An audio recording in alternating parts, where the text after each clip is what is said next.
pledge of allegiance. Pledge allegiance to the flag of the United States of America and to the republic which stands one nation under God, indivisible, with liberty and justice for all. Good evening, everyone. Thank you for joining us. It's our first meeting back live since before Thanksgiving. Does that sound right? So it was, I kind of felt like that kids going back to school. I had to pack everything that we need now that we're in a different location. So it was like starting all over again. So kind of exciting. I do have something here I need to read again because of the situation we're in. So welcome, everyone. You might notice that this meeting looks a little different due to the COVID-19 pandemic. We are holding our meeting at the Chaska Event Center. Because of the City Council has declared a local emergency for the COVID pandemic, state statutes allows us to hold meetings with Zoom capabilities. If you have joined the meeting via Zoom, you will notice that you are muted. We have a moderator on a call who will unmute those who wish to speak during public comment portions of the meeting. Public comments will be reserved for visitor presentation, public hearings, and special circumstances determined by the council. Once we reach those parts of the agenda, I will ask if there are any public comments. If you wish to speak and have joined the meeting by computer or tablet, please click on the participants on the bottom of your screen and then select raise your hand icon. If you wish to speak and have joined the meeting by phone, press *9 to raise your hand. Once your hand is raised, the moderator will announce your name or phone number and unmute your line. Please remember that public comment is provided at the discretion of the council, as meant to provide productive discourse on topics related to the city of Chaska. Speakers shall refrain from comment or behavior that is deemed disorderly, derogatory, obscene, indecent, or off topic. Any person engaging in such speech or action may be muted or removed from the meeting. I also do want to comment that we will be taking our mask off when we speak here. And because we are social distance, we can leave our mask on, but I know many council members will, and probably myself will continue to wear a mask. So that's the reason that you're seeing me now not wearing a mask, but when anyone is speaking, they are more than welcome to take their mask off. It's you can hear us fine at home. It's more of within the building here that we can hear because the room is quite large. So I just want to be clear about that as we move forward. All right, now getting back to the agenda here. Nate, will you call roll, please? Yes, Councilmember Hatfield. Here. Councilmember Hubbard. Here. Councilmember Wong. Here. Councilmember Grau. Here. And Mayor Winchittle. Here. Next, we'll move to item 4, which is adopting the agenda. Are there corrections or additions to the agenda? If not, I would entertain a motion to approve. So moved. Motion by Councilmember Hatfield. Second by Hubbard. Second by Councilmember Hubbard to approve the agenda. Discussion? Hearing none. All in favor signify by saying aye. Aye. Opposed, same sign. Motion carries 5-0. All right, next we move into visitor presentation. I have 3 folks on the line with us tonight, or that are going to be with us. 2 are in person and 1 is via Zoom. The first one I have is our police chief, Chief Seibert, is going to give us an update on recruitment efforts. Yes, Chief Seibert comes up. One of the things that I wanted to do just to introduce this topic is I know a couple meetings ago, the question had come up about what type of efforts are we taking to really look at how we recruit our police officers, how we really try to attempt to make sure that they're reflecting our community, and what are different strategies that we look at as we go into the future. So this has been a topic that Chief Seibert and myself and Nate have talked quite a bit about. And while we don't have all the answers now, Chief Seibert's here to talk about some of the things that we're working with now. So turn over to Chief. Thanks, Matt. Good evening, Chief. Good evening, Mayor, council members.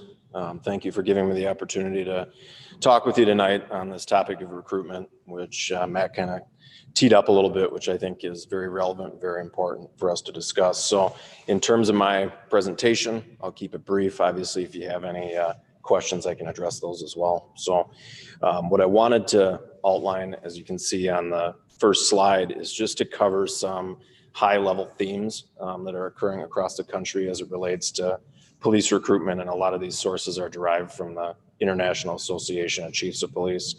And from a 2020 article, the A.C.T characterized recruitment in law enforcement agencies as a current crisis.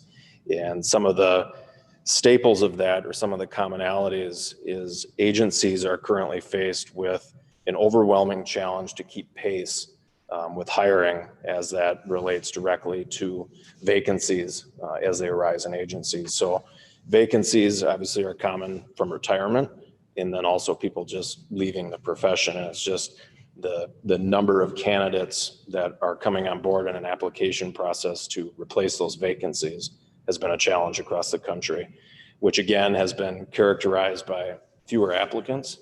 And then also of those applicants, they could be described as sometimes lower quality that in years past would not have been looked at extensively in the hiring process. Here in Chaska, the past couple of hiring processes that we've seen, we've still had an adequate number of applicants, but based upon, I'd say within the past 5-10 years, about half the amount of candidates that we'll typically see. We are in the early stages of the hiring process now for a police officer position, and we have 59 candidates that will be moving on to the first round interview. One thing that I think is impactful upon our particular area here in the metro, which I think is important to take note of, is we do see what I would characterize as a fierce competition amongst agencies of those highly desired candidates. So the best way I can describe it is we will find ourselves oftentimes in a race with other departments when we have a highly qualified candidate, somebody that we're very interested in hiring. It seems quite common that they also are in another pre-employment process with an agency somewhere in the metro. Can you hit the next slide, Nate? Thank you.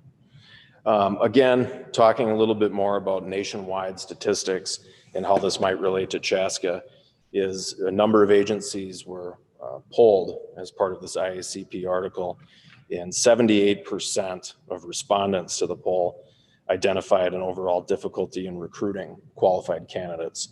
So we've been fortunate in the past number of hiring processes, both in my time as chief and also before my time here, that we have always been able to find that qualified candidate. So that hasn't been an issue here yet to date. 65% have identified that too few candidates are applying. And I marked on here that that has become here as well, seeing about, like I mentioned, a 50% reduction in the overall candidate pool. Also, 75% state that recruitment is more difficult today than it has been previously. And I think we find ourselves in that same situation as well for a multitude of reasons. It's just across the board becoming an issue in law enforcement today. 50% of agencies have needed to change policies to attract candidates. This has not been a problem or an issue with our agency yet to date. But what some examples might mark this would be, are there things in a background process that traditionally an agency may look at as prohibiting somebody from being a police officer, specifically past drug use, other types of patterns of behavior. Some agencies have changed those protocols. Same thing with tattoo policies and some other things that have been changed to cast a wider net, if you will. But again, we have not made any of those changes here. And then also 25% of respondents have identified that they've needed to reduce or somehow eliminate different portions of their staffing models because they've been unable to fill vacancies, which again has not been an issue here to this point. So transitioning specifically here to Chaska, and I'm going to cover some initiatives that we've already begun and also some proposals that I could categorize being at the staff level at this point. But in no particular order, one segment that's worth taking a look at is this notion of public image and outreach. And I think this is very important as it relates to recruitment. Oftentimes we think about community engagement and outreach in the more traditional sense, but I also think it can pay dividends when it comes to recruitment. I'll explain why. I think in terms of community engagement, I think our police department has a very robust presence in many different ways. So that will continue, and we'll look at some means potentially of expanding that once we get through COVID and can reconsider some of those forms of engagement. Another, I think, prime example is a Citizens Academy, and that's something that we as a police department have participated in historically. But I also think there are maybe some ways that we can rethink what that Citizens Academy might look like as a means to foster some more interest in recruitment with our department. Another area that I've identified, which we have not yet started, would be to identify the different law enforcement educational programs across the metro and see if there's a way that we can develop a partnership or a dialogue with the lead instructors at those courses. So if there's a way that we could assemble basically what I'm categorizing as a recruitment committee within the police department. So it wouldn't be just me, it'd be a kind of a cross section of the police department. And could we go and talk to individual law enforcement classes? Could we talk at a job fair? Is there a way that we could market the Chaska Police Department? And I think the answer to that question is yes. But obviously we'll be doing some more exploration and find an efficient means to do that as part of that outreach. And then also, which is in progress now, working with the communications team here, is one thing that attracted me to my position was a recruitment brochure that not only highlighted the police chief position, but also took a look at the city and created a profile of everything that the city has to offer. And I think that the same method could be applied to police recruitment in general, where we make sure that we showcase what the city offers, what the police department offers, what the city offers, and just as a means to try to further distinguish employment here at the city and the difference that an officer can make here in the community. So that's something that will be in progress as well. So transitioning to the next step, which I'll just categorize essentially as an opportunity to gain experience. And this is one of those provisions that's still at the preliminary staff level. But looking at a way that we can open up some further opportunity to people that are interested in law enforcement would essentially be to entertain a CSO internship program. So I think it's important to note that currently we employ 3 full-time CSOs, and a large component of that job is a code enforcement role. And then also there are non-criminal functions, parking issues, things like that, animal complaints that the CSOs deal with. But these are full-time employees who may or may not have an interest in law enforcement employment as a sworn officer in the future. So potentially what we would be looking at with this program would be to tier our community service officer program. So we would maintain the full-time CSO component, which would also have that large code enforcement component, but then also look at the possibility of an internship model, which would be part-time. And as the internship connotation would apply, that it would be an internship program marked by likely a 36 to 48 month employment period as a part-time CSO, which would require that individuals as part of this program maintain enrollment in a law enforcement program. And then obviously along their educational journey, if they decided that law enforcement was not their chosen path, that also would end that internship program.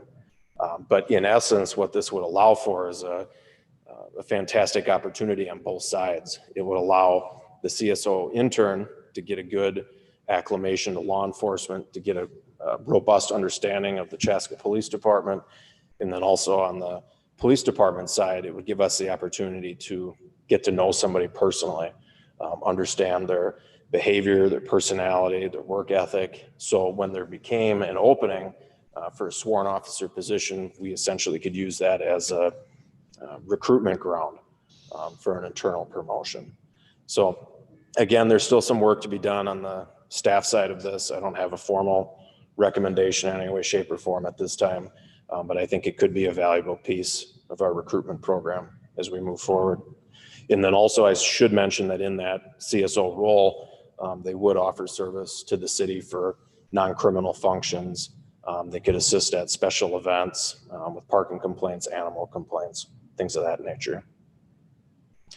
And then also, I'll just briefly mention, we do have a police explorer post, which has traditionally been a very good recruitment ground as well for potential future sworn officer positions. So I think this is something that we have to recognize in the COVID environment has been very challenging to get the explorers to the table, to get into the training and the different types of opportunities that they explore there. And that's something that statewide has slowed down and stopped for a significant period of time. So we do still have some youth still in that program, but obviously we would have to expand the focus and the recruitment there as well, just to get more of those youths back into the program.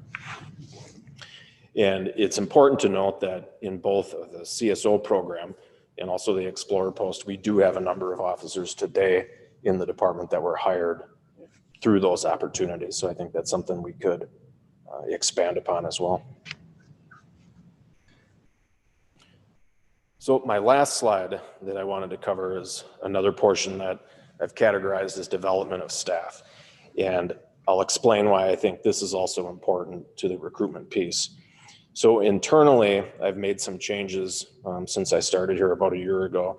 And one of those is revisiting how we evaluate our officers on their performance.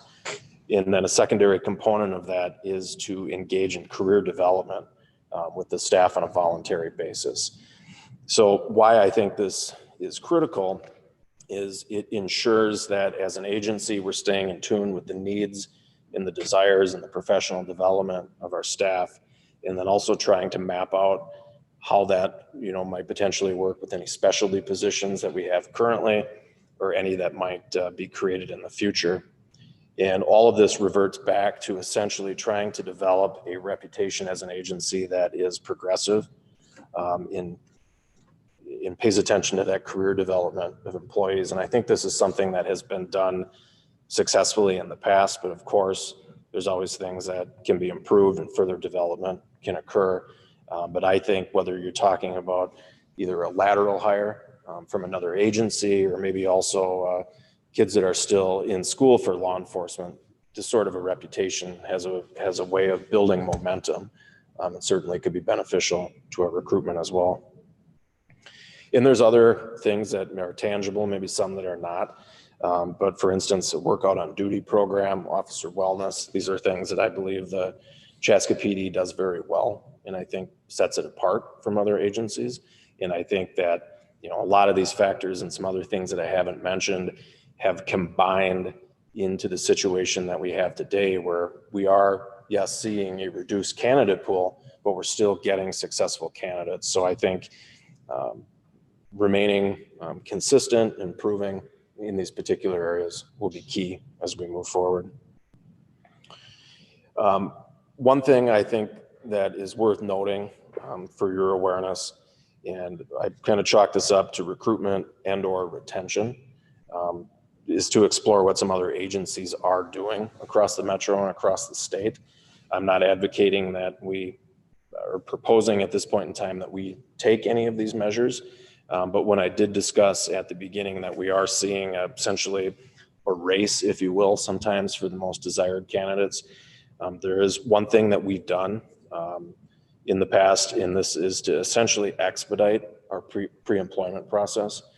This doesn't mean that we cut any corners in the background. We haven't changed any of our standards, but the pre-employment process for a police officer position can be extremely lengthy. It's everything from the first round interview, the second round interviews, and then you have that very unique background process for police officer positions, which depending upon personal factors, where a person's lived, the agency, this oftentimes can get very dragged out in duration. So we've put together a background team, which I think leads to greater efficiency and a much greater turnaround time. So with those factors in play, it benefits our agency that if we are in a race with another department, if we can background somebody sooner, we remain efficient, ultimately they get that conditional job offer first, they'll likely choose our agency over another. So that is a step that we've taken, and I think it's working quite well. Other that I have seen with some agencies is offering some form of incentive to potential applicants or candidates for second language skills is something that I have seen.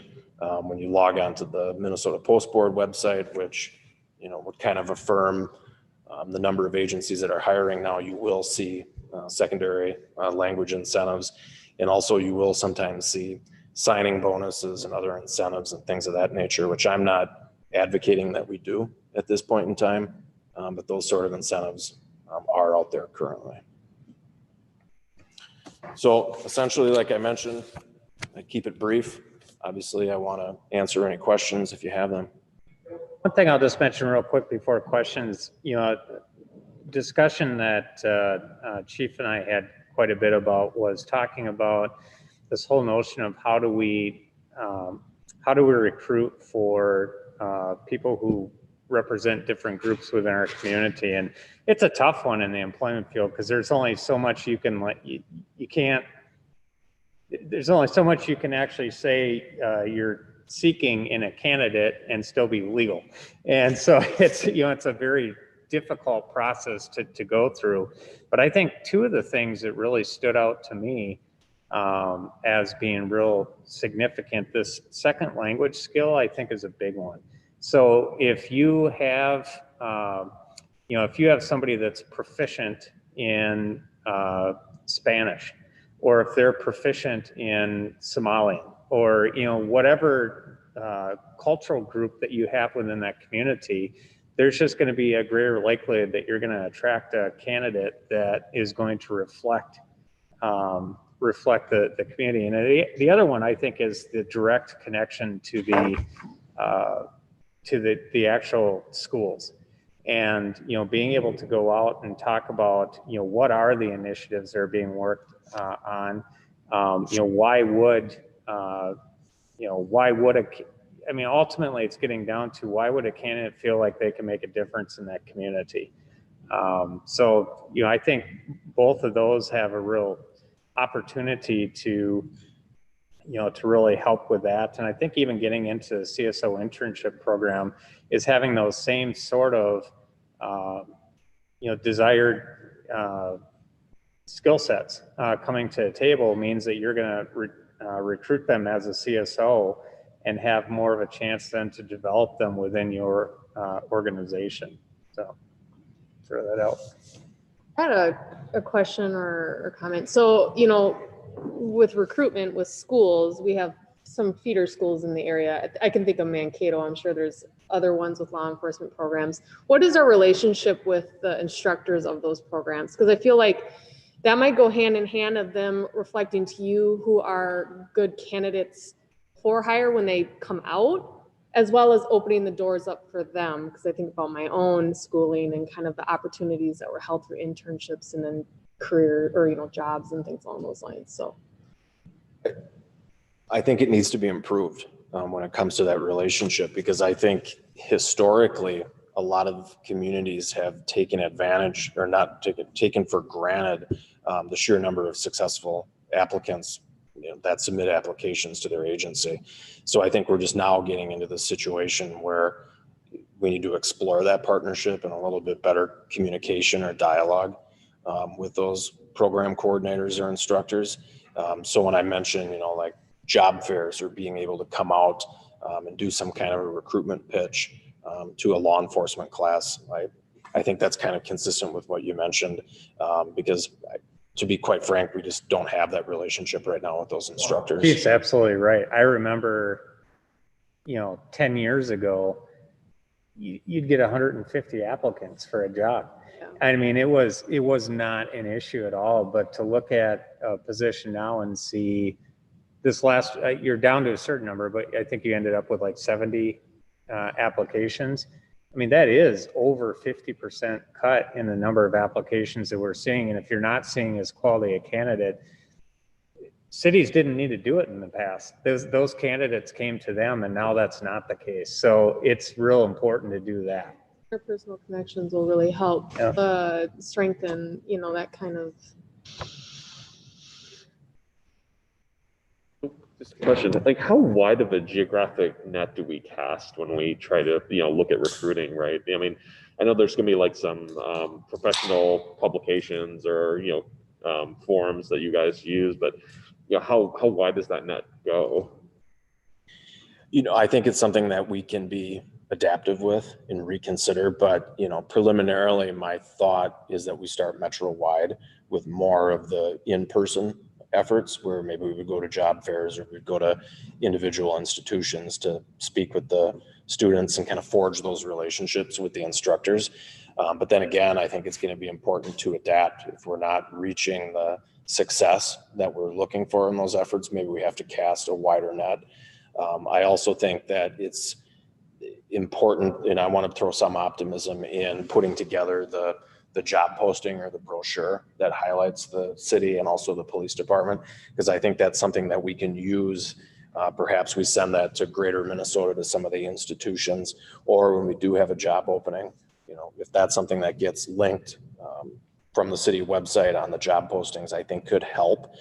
Because like what Matt alluded to is I think the key is going to be if we can spell out what the community has to offer, if there's a way that we can state the demographics in the city, if we can show that an officer can make a difference in the community, I think it's important to showcase what we have and what the reality is of the city, because I think that's so important sometimes, which I think I failed to mention, is a highly desired candidate is in the position now where they can be selective where they want to work, as where, when I first started venturing into this profession, I mean, there were very few people hiring and the competition was so tight between candidates that now these successful candidates can essentially pick where they want to work.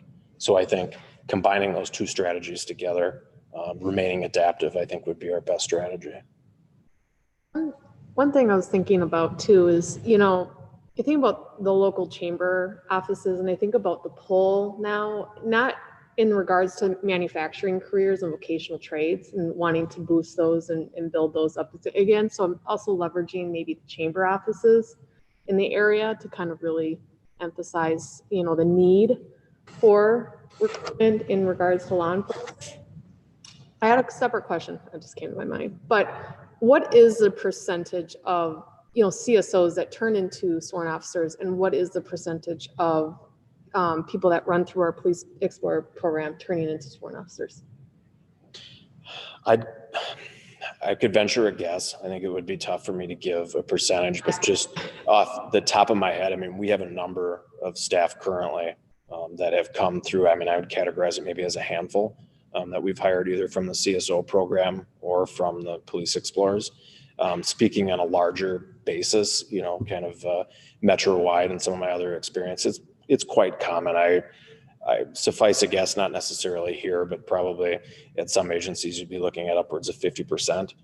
Yeah, I was going to say our experience in the past has been about 50% of the people who go into CSO position are doing it because they want it to be an entry into law enforcement. And the other 50% really view it as a career.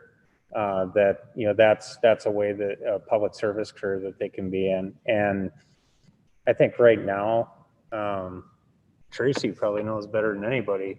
I'd say probably 5 of our officers maybe were CSOs and of those, I think at least a couple were explorers. So we have had that success coming up through even our program. Have we ever surveyed our explorers to find out maybe why or why not they wanted to pursue a law enforcement career after exiting that program? I mean, just curious about that.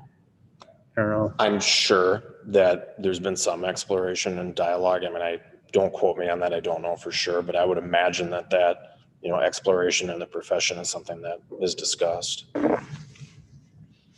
This is something that I've also considered, whether it's for the CSO intern program or maybe some other type of job opportunity or explorer post, if, exploring some kind of a Q&A session. So Councilmember Hubbard, what you mentioned, with the chamber, I mean, there might be some collaborative ventures that we could look at where if there was a public Q&A, if people had questions about what this program is, I'm not saying that would be the panacea, but I think it might be worth, taking a look at that partnership to see if we could draw in more non-traditional candidates and kind of foster that interest. I was just going to comment. Good conversation. I appreciate. I'm always part of me as, I don't know if you know this, I'm a human resources. That's my profession. So recruiting, and to your point, you can do all the best you can do to find the best candidate, hire the best candidate, but you have to control the pool. I'm always a fan of what can we do different? Let's not just rely on what we've done in the past. And I appreciate kind of this knowledge and see some things to work at. I think the short term, obviously we have, some openings and those will work itself out. I do like the long-term approach, the conversation about the junior explorers and the CSOs. I think to me, in my terminology, those are feeder organizations. Those are feeder groups, right? We just discussed like how many people we hired from it, right? So I think a lot of attention does have to go into how do we recruit to even get people into that? And what is our diversity and inclusion pieces for that matter? Because in the end, if we're saying, well, we're hiring the best candidate and this is what we had to select from, that might look one way, but it might be an issue down in those feeder groups because we're not getting the people right in, right? Because, I think there is an advantage of a CSO hire, right? We've seen them in action. I love interviews, right? Best job predictor of job success is seeing them do the job. Interviews sometimes can be hit and miss, right? So I think some of that is a huge advantage. So I do appreciate seeing that kind of conversation about how that can build out a long-term strategy for recruitment. But I think we just got to also remember, like, how are we attracting people into those organizations? Because, that's some of the easiest pools to pull from. So I commend you for kind of, thinking outside the box a little bit. And it is interesting to hear about the number of candidates is narrowing, and obviously current events isn't helping a lot of things either with recruiting. It's an interesting phenomenon too, because in a lot of professions, it's hard to find employees. I mean, it's been different during the pandemic, but the general trend for employment has been that there's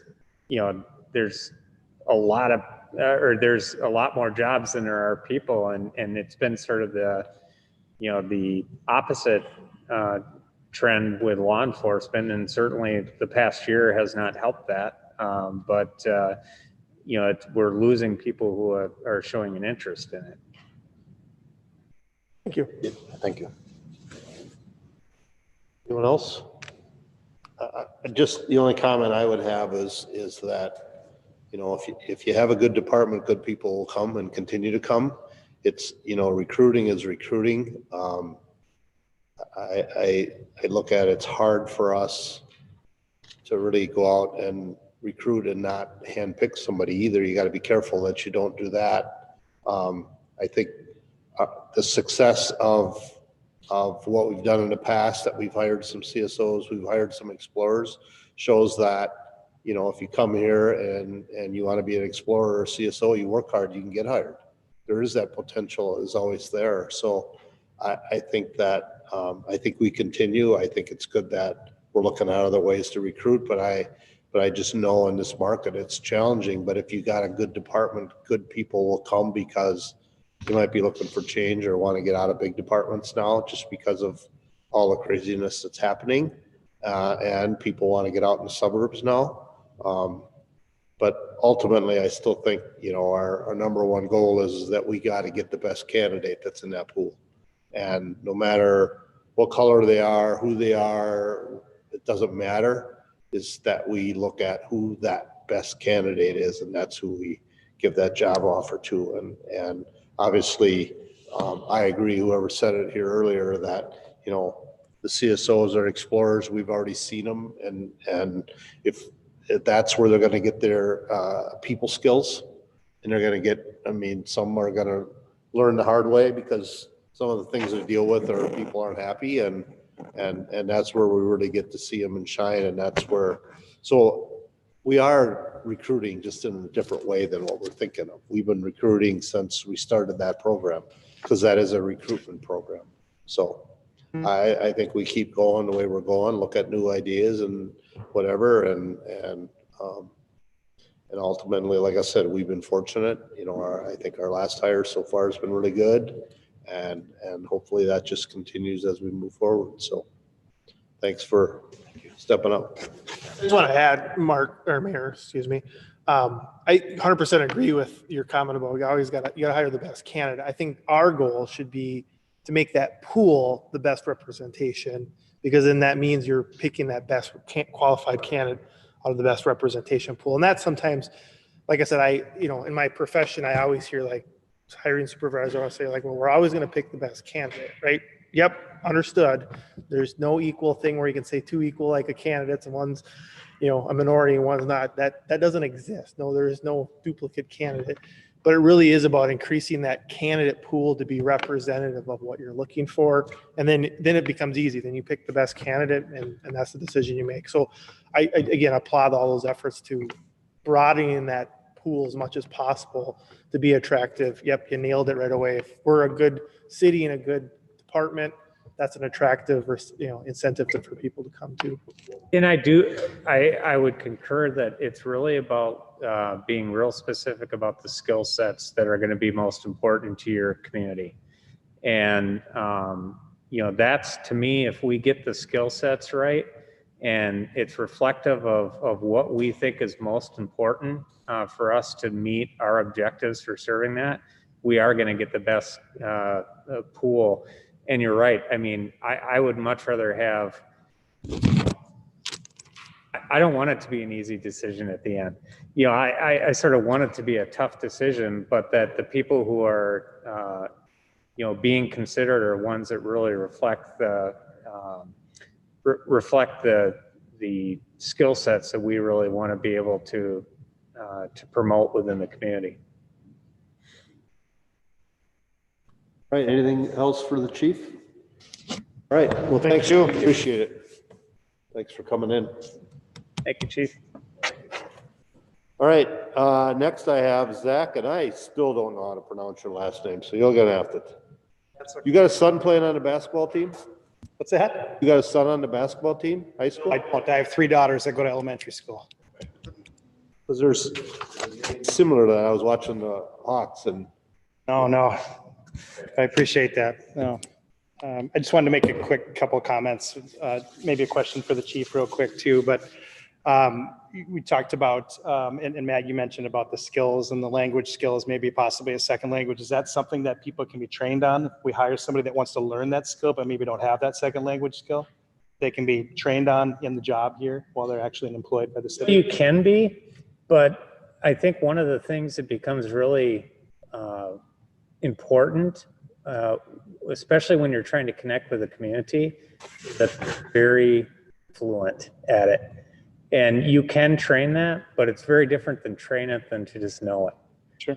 So I don't know if the chief has a different feeling than that, but that's actually one of the discussions. That's your program. Yeah, that's one of the discussions we've really had is how do you make sure that the people you're bringing in are able to really connect with your community.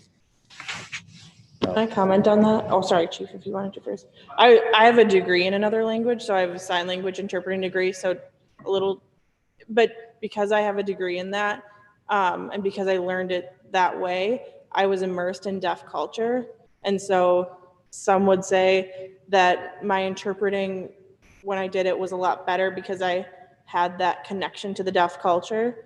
And I think that's probably true with, I don't think it's a bad thing to come on and learn it, but when you learn it in an immersive way, through like schooling, things like that, you're usually learning it from people that's their native language. You just get more immersed in the culture than just Rosetta Stone. Not that Rosetta Stone's a bad thing, but you know what I mean? I think it's still good to like learn another language, but I think that when you have it, I think that's maybe what you're getting.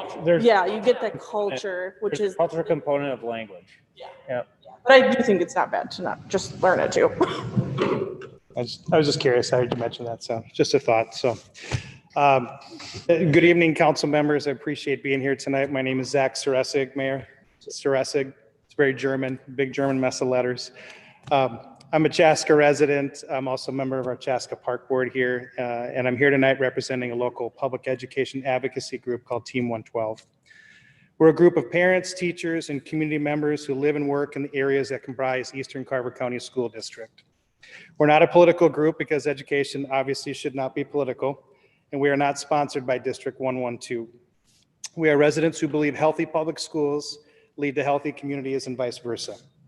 Our mission is to improve communication and connection between ECCS district administrators, teachers, parents, and communities to ensure that all stakeholders are informed and connected in order to best support and advocate for our school district. In short, we love our schools and our teachers, and we want to help them get all the tools and resources they need to be successful in their work with all of our kids. Even though Chaska City Council doesn't have any direct control over school district policy or budgets, we feel it's important that you know who we are for two reasons. One, you're going to be seeing a lot more of us here in the community moving forward, so it's important you know who we are and what we do. And two, whether you are elected or appointed in your position, and whether you like it or not, per the work session earlier, you all have indirect impact on many things. In social media terms, you are what is known as influencers. There's no greater example of this, in my opinion, than that this city council was the only municipal council in ECCS to pass a resolution of support in favor of the 2019 referendum, and Chaska was the only precinct that passed all three questions. So Carver, Victoria, and Chanhassen all heard the same presentation from District 112 personnel, and you were the only body that actually passed a resolution in support of it. And again, we were the only precinct that supported all three questions in the 2019 referendum. Why am I so passionate about schools? My family moved here 7 years ago. At the time, we had a 3-year-old daughter, a 1.5-year-old daughter, and another daughter on the way. We spent the first couple of years living here in Chaska, falling in love with the community, and we then began to get immersed in the school district through what we used to call preschool, but what we now call ECFE, which is Early Childhood Family Education.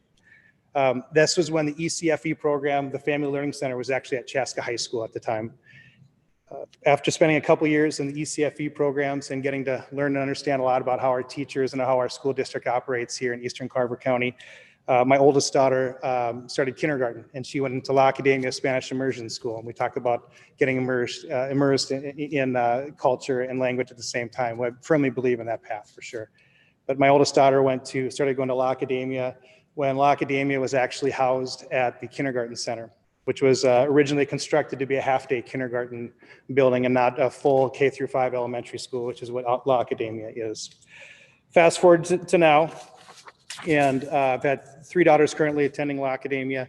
And, you know, with all the things that happen in public education these days, I remember when we were kids growing up and, you know, you went to school and the worst thing you were concerned about was maybe getting lice or there was a tornado. And now the types of things that we ask our educators these days are, it's a pretty heavy task. It's a pretty heavy burden that they carry. In addition to trying to teach our children the ABCs and the 1, 2, 3s, they've got everything from, you know, bullying to worry about, cyber predators, school shootings, and now we recently added on pandemic into sort of the things that we're asking of our public educators. Right now, currently, especially these last few weeks when it was so cold, I know it was nice this last weekend, but it was pretty inspiring to see all the great teachers that I get to see every day and work with at La Academia for all 3 of my daughters. They were all out there. The principal, two of the gym teachers, one of the art teachers, they're out there every day when we're dropping students off. And the chaotic conga line that is drop off and pick up in front of this elementary school these days, saying hi to the kids and trying to usher cars through. Again, during a pandemic, everybody wearing masks, everybody out there just trying to ensure kids get to school safely. And then they got to practice all the social distancing and everything going on throughout the day. In addition, again, to the ABCs and the 1, 2, 3s. But long story short, we really care about our teachers. We think they do a great job here in Eastern Carver County. Our advocacy group that we've started, Team 112, we're very serious about trying to help them in their process and their mission to help educate all the students that come to school here in Eastern Carver County. We know what's going on with the growth. We see the development here in Chaska especially. This doesn't happen by accident. We've got a great school district, but they definitely need our help and our support, not only with funding, but just with the emotional support showing up each and every day. So moving forward, in addition to being more active throughout our communities over the next year, Team 112 will be hosting community connection events, virtual for now, to help bring awareness to the great things happening in our district, how our district works, and how to better connect members of our community. Our first event actually is tomorrow night. We have 40 guests attending a talk with Dee Dee Caring from Eastern Carver County School District. She runs the finance and operations. She's helping us to demystify school finance for a lot of our members. In closing, I'd like to encourage you and other members of our community to consider learning more about the great work being done in Eastern Carver County Schools. I know a lot of you are very well aware of it and already support, but also to learn more about how much more can be done in supporting them in their mission. I'd like to ask that people please check out our website, www.team112.org, to learn more about us or to find out how to get involved with our group. And I appreciate being here tonight. And if anybody has any questions, I'd love to answer them for you. Questions for Zach? Aside from how to pronounce my last name. I would hope that, I will just say the last referendum, I wasn't real thrilled how it was handled. One, I don't think they involved the cities, and hence why they had only one city give them a letter of support. And like, we've talked about this, and when I first became mayor, those came forward, and it's like, well, we got to be careful about doing that. But in the same sense is, and I've given this speech before, and these folks here have already heard it, but strong schools mean good cities. Good cities mean strong schools. And I just don't think there was a connection there. Yeah. And I felt that the question was asked a number of times, where are you at in the referendum? It's like a month or two away and we're not hearing from anybody. Yep. And so, and now this one's starting to confuse me a little bit. It's now coming out saying that additions are cheaper than a new school. The last one was cheaper a new school than additions. We want to centralize our busing so we're not driving all over. Now we're going to build a bus. We're looking at a bus facility in the township area. So it's kind of confusing for somebody that's really following it close. If you're not following close, it's not going to make a difference. But if you are following this and seeing this, I just, that referendum is 8 months away and there's nothing concrete. I can't say, yeah,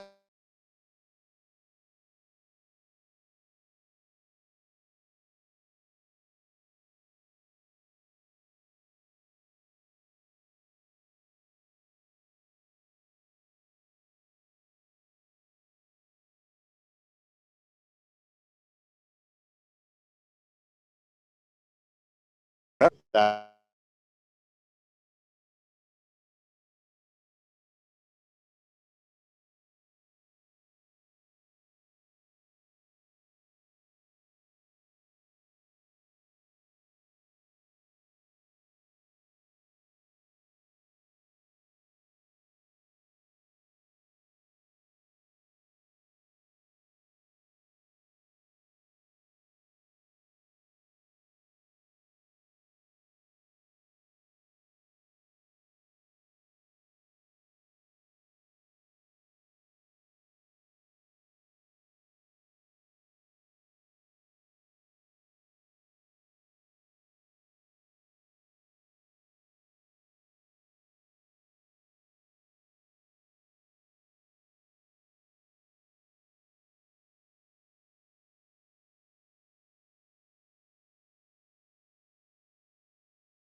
sort of part of the process.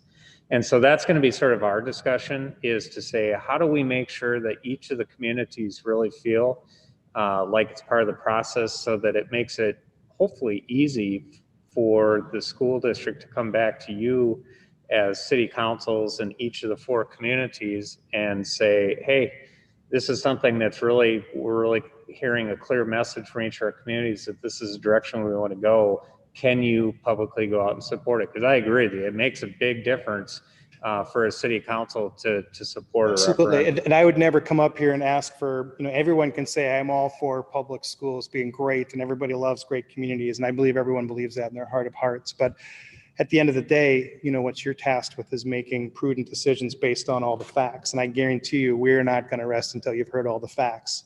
We know that the district can't do this on their own. They have a lot going on right now. They just got shifted again by the governor in trying to deal with this pandemic. My children started off the year 4 days in person, 1 day distance learning. Before we got to Thanksgiving, they got shifted back to all distance learning. That is throwing everything, my house, into chaos and a lot of other houses into chaos. In the middle of all this, we've got a superintendent and assistant superintendent who show up every day. They listen to everybody. We've got a lot of teachers who are being pushed on the brink. The 2019 referendum not passing not only was meant, $5.2 million in cuts, but we cut almost 3 to 4 dozen teachers out of this district. My children's building alone over here at La Academia, it used to be Chaska Elementary, lost 6 teachers. My daughter's 4th grade class has 30 students. I never once had anything over 20 students in a class growing up as a kid. And they're getting pushed. They still show up every day. They're doing a great job. They take my questions as a parent, asking very specific things about my daughters. My children's school was built in 1970, and it certainly looks like it. These are assets that our communities have invested in over decades. That building's older than I am. And it needs a little bit of repair. The bond part of the referendum that got defeated in 2019, the biggest part of it by far was for deferred maintenance. And the biggest laundry list or punch list of the deferred maintenance on that was for La Academia over here. Right now, I think these are all valid concerns being brought up. I think these are great questions being asked, but I guarantee you're going to get all the facts to have the opportunity to make an educated decision on whether or not you should support it. And then we as community members, there's a lot of us out there right now. And this is just I'm sort of the tip of the spear at this point, that we are going to ask you to support, and we're going to try to help you get as much information as you want or need. I'm here to help. I'm not going to put this all on the school district. I'm here to help as well. So, speaking as a parent with kids in the district, as a parent with kids in the district, one of the things that I have to say is that the teachers and the staff have been fantastic. They've been really stepping up in spite of both the situation due to the pandemic and the double whammy of the cuts that they've had to endure because of the failed referendum. Yeah. One of the things I think that the district, and this is, all of us kind of on the sideline, so to speak, needs to do is step up, is realize, look back at their own history. You mentioned the 2015 referendum, which passed overwhelmingly. But 2 years before that, there was the 2013 referendum, which failed spectacularly for the same, challenges. And one of the things that happened was that between those two, the district said, let's reach out to the parents, let's reach out to the community and build that, groundswell support at the grassroots level. And there's a tremendous movement, much like is happening now. But they had to go through a failure once to realize, oh wait, this requires community buy-in, community involvement. And for that message to get through, that, hey, there's a real need, these are the things that we need to fund, and to have a really clear message. The one thing that, I think also shared the mayor's concern, which is that the one thing that's not coming through is what's the clear message. I think the last election cycle, the message was diluted, and it wasn't crisp. By the time it gets to council or any constituent here, it should be a really easy ask. We're trying to pay for buildings that need fixing. We're trying to pay for buses that don't run. We're trying to pay for teachers in the classroom to reduce class sizes. It should be really simple things.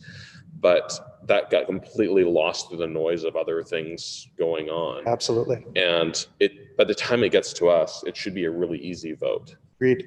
And the problem is it wasn't an easy vote which is demonstrated by the other cities around us who didn't vote that way, because that message was not clear at all. And I mean, my wife works in a district, and because of that, it's, I feel it kind of directly, and from that perspective that, there's real pain out there within the teaching ranks. There's real challenges that every teacher, every administrator is trying to face on a day-to-day basis. And they're doing things far above and beyond for the well-being of our children. Absolutely. Things that they shouldn't normally be asked to do. But they're stepping up because they believe in our kids. They want our kids to have a quality education. But we need to step up too and support that. But on the same token, they need, the leadership of the district needs to step up and help make that something easy for us to give back. The conversations that I've had with district leadership has been those very things, and school board members as well. Just individual conversations I've had with people is that they're gearing up to have a very clear message when it's time to do an ask. And there isn't an official referendum on the docket for this year. They're talking about the needs right now. To me, it's just my personal opinion. I don't have some inside track, but I feel like there's going to be a referendum this year. But I can't say that with any certainty because that's not my decision to make. That's the school board's decision to make. But I do know that Lisa Sales Adams, Aaron Rathke, and the school board are all going to be there and be ready to give a clear message. And we're going to do our best to help them with that. Yeah. Okay, I have a question and a comment. I will agree with both the mayor and Councilmember Long on the confusion, but I also think they kind of pulled it together. I think no group controlled the narrative. So I think that's an obstacle that's going to be needed to overcome whatever comes out on the table. But good communication from the get-go obviously helps. Yes. My one question, is Team 112 like an official yes campaign? Or are you guys completely separate from that entity? We are not a yes campaign. We're not a political group. We started in the wake of the 2019 referendum just because, to me, I saw there was a great need to help the district get out a clearer message to everyone's point about the work that they are doing. There was a lot of, in my opinion, misinformation that was out there in the community about what's actually going on in the classrooms. And so that's where it all started. Now, when a referendum comes up, are we going to support it? Absolutely, because we think that's in the best interest of helping the schools. But we are not an official yes campaign, no. Thanks for asking that, though. Everybody, as soon as people hear my name or see Team 112 now, they're like, oh, we're not talking to the yes campaign. I'm like, we're not a yes campaign. But we'll support one for sure. I'll just say, I mean, we're giving feedback because this is recorded and people can hear it, and the school board will hear it, and school officials will hear it.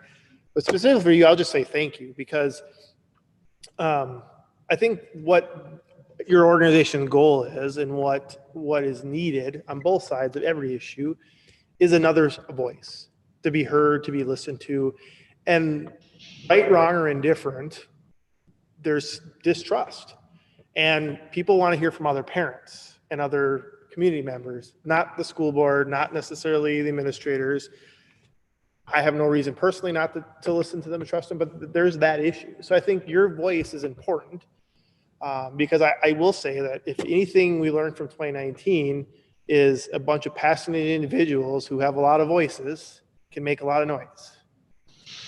Now, what that noise is up to those groups. But I just want, like I said, I want to thank you. I know you're here to kind of just represent the group, and we've kind of talked about a clear message here. I know, but it's agree. important because, people look for trusted resources, and another parent in another group is a trusted resources where maybe I don't know who that school board member is, and yeah, they're on the school board, so they're going to tell me this, but I can go to hear another message from a parent group, which is appreciative because people look for that. So thank you for your committee and your group and your organization. Appreciate you saying that. We literally started, we were just a bunch of parents that were realizing that we've got to help out the school district during this referendum campaign. And we all just sort of banded together after that. And we had big plans last year to go out and canvass the community, but we got sidetracked because of COVID.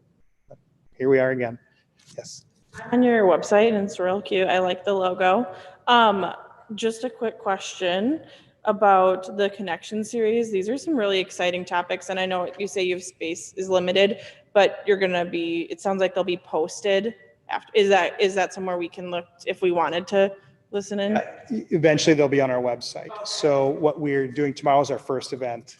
And so we're going to be recording this event with Dee Dee Caring. And then once we edit down because it'll be an hour-long event, then we'll post sort of the highlights of it online. And we're going to continue to post videos and other information online, all kinds of stuff. So Yeah, the website's a fluid thing for us. We're going to continue to build it as we go. Websites are like that. Yeah, because I think these are really, really exciting topics. I think it'd be really nice for, even though space is limited, for people to be able to, demystifying all things District 112 finance. That's something, a definite message that should be pushed, and like the new equity inclusion director, like these are exciting topics. So that's awesome that they'll be kind of highlighted here. This was all intended to be in person. This was not intended to be an online thing. When we started Team 112, this was meant to be, let's get back in the community, let's get offline. Let's stop this stuff back and forth online. Again, back to the work session from earlier for city. Let's get offline and get back into the community. But because of COVID, we had to start doing everything virtually. But these were intended to be town hall meetings where we could have one of the things that we did in researching how campaigns were worked in communities with referendums, but just the communities that were dealing with the same thing we're dealing with. A lot of it had to do with leadership, being out in the community, being really hands-on, direct, and front and center with everybody. And we think that the new superintendent we have, Lisa Sales-Adams, this is part of the reason why I think she wanted the job, because she knew that she could get out here, be in the community, and help us build back the support that we need and that we deserve.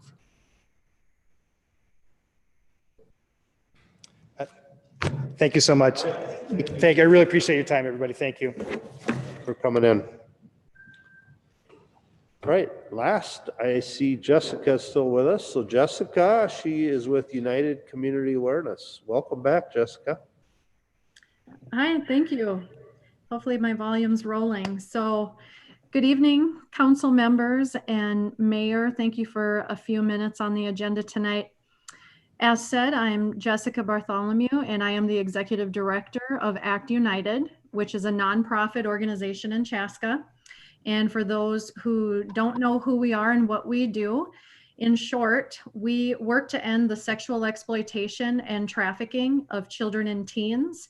And we do that in a strong model of prevention, because we believe that we are not going to end something by waiting for harm to occur, waiting for its effects and responding to it. But really, we need to get ahead of it in prevention and go upstream with what we know.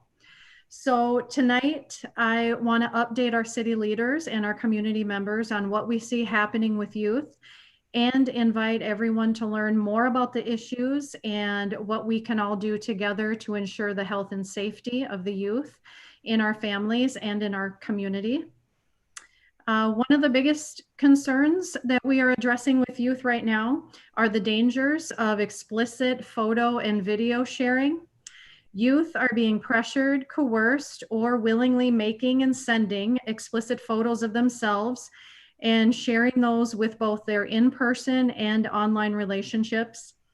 What youth often do not anticipate, however, with this decision is how their photo or their video, now in the hands of somebody else, is then used to control, exploit, or threaten them into sending more sexually explicit photos and videos.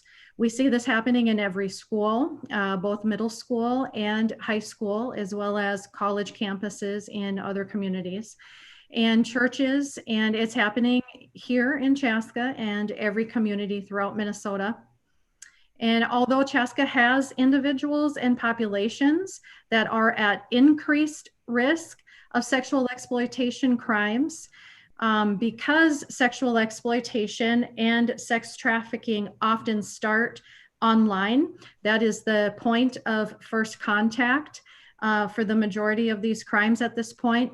That means any child or teen with a cell phone and without good prevention education is also an at-risk population. So last year, the Minnesota Department of Health, they released the results of the 2019 Minnesota High School Student Survey. And what that survey found of our high school students is that 5,000 students reported being a victim of at least one form of sex trafficking within that year. These students were from every region in Minnesota. There was no community that was exempt. And there was no statistical significance between the rates of sexually exploited boys or girls. So we see all genders, ethnicities, and communities impacted by these exploitation crimes against youth or people that are under the age of 18. And what this survey also confirms for everyone, which is something that we've always known at ACT United with my background in particular with this, is that these kids, when it comes to sexual exploitation as well as sex trafficking, are not missing. They're not gone. Less than 10% of sex trafficking cases of juveniles happen or begin with a kidnapping. The majority are relationships. And so these kids are not missing. These kids are still in school. They're still in church. They are still a part of the community. They still go home, although there might be periods of time on a weekend or a holiday or after school, or they may be missing or considered a runaway for a couple of days.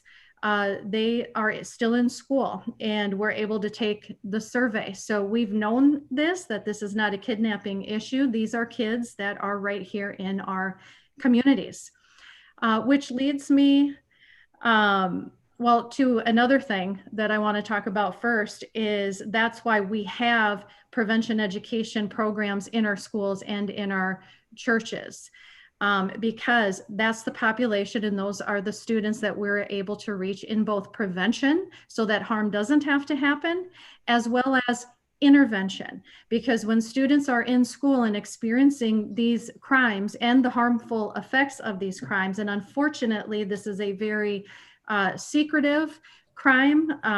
It is not reported often or proactively reported. So when we come in and do programs, we often find ourselves moving into a intervention role and helping students really navigate their way out of this and make connections and get the resources that they need to get back on a path of health and healing and justice. So with our programs, we have a teen prevention program, and we also have online safety for youth. But the success of prevention really does three things. It educates our families so that our grandparents and our parents and all our community members know what's happening, how to see it, what are their resources and tools for prevention. And it equips our professionals. And it also, and importantly, empowers our youth. Because our youth are the ones that are targeted, it is critical and imperative if we are going to ensure their health and their safety and work in prevention, that youth have the information, the resources, as well as help with their confidence and developing life skills and their leadership. And that leads me to the other thing that we are seeing with youth, both in Chaska and in our work throughout Minnesota, and that is that youth are also wanting to participate and engage in our leadership programs at increasing rates. Kids are really also rising up to be a part of the solution for their generation. They are the voice, they are the game changers, and the ones that are going to shift this culture of sexual exploitation happening on their phones. When they are confident and making good decisions for themselves, we multiply our prevention impact because they're the example then in their peer group.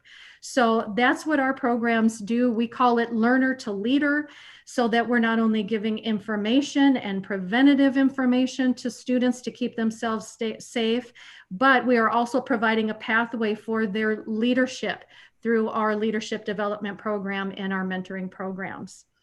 So prevention starts with education and awareness. So my ask of council and mayor and community members is that you would join us for our 7th annual Community Awareness to Action Conference that is this week. It is a webinar series, February 24th through the 27th. It is 3 individual 1-hour webinars with their own topic and their own expert speaker. So I invite you to be a part of that and to register to get more awareness and more information. So together, we don't have to wait for harm to happen. We don't have to wait for crime to happen, but we can get ahead of it in prevention by all being a champion for prevention education in our schools to make sure every youth has this program. So I thank you for your time, and I do talk really quick, and certainly would love any questions. Jessica, what time is that? What time are those webinars? Registration and all class information is on our website, which is actunited.org. And if you go to our events page, we have Wednesday at 6:30 p.m. And we have Carter staff with the Human Trafficking Task Force from Eden Prairie Police Department for that session, talking about what are the trends, what is happening in Minnesota.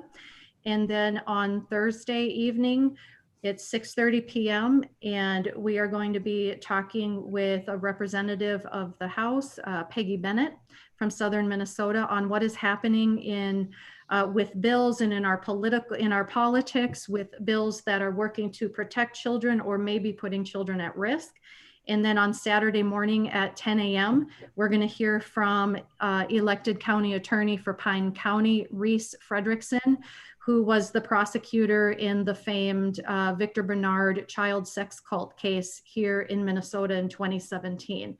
And he'll be talking about how faith communities can be particularly vulnerable to pedophile and cult personalities that can groom individuals as well as whole congregations for sexual abuse. And so it really addresses some of those systemic systems of sexual abuse and what we can all do to keep our faith communities and our whole communities safe. Thank you. Anyone else have a question for Jessica? Not a question. Hi, Jessica. It's so nice to see you. Same. Thank you so much for, your continued, just having this topic every year, having this series every year. I know usually you guys meet in person and you bring speakers in. So it's really nice to see that you're doing this virtually this year and you're continuing with it. It's very important. Yeah, well, thank you. I really appreciate that. And we're going to keep plugging away, even with our youth programs in schools. When you get with kids and they share, you build the trust and they share with you, and you're able to walk even just one teenager out of a horrible online situation, it's worth it all. So we're still doing our programs virtually as well as in person, depending on the school district or the church. Thank you. Well, thanks. And Sam, thanks for all your efforts. And it's kind of one of those things that you don't really know about it unless you're more and more educated about it. So thank you for that. Appreciate it. All right. Okay. Well, thank you again. Mike, is there anyone else for visitor presentation?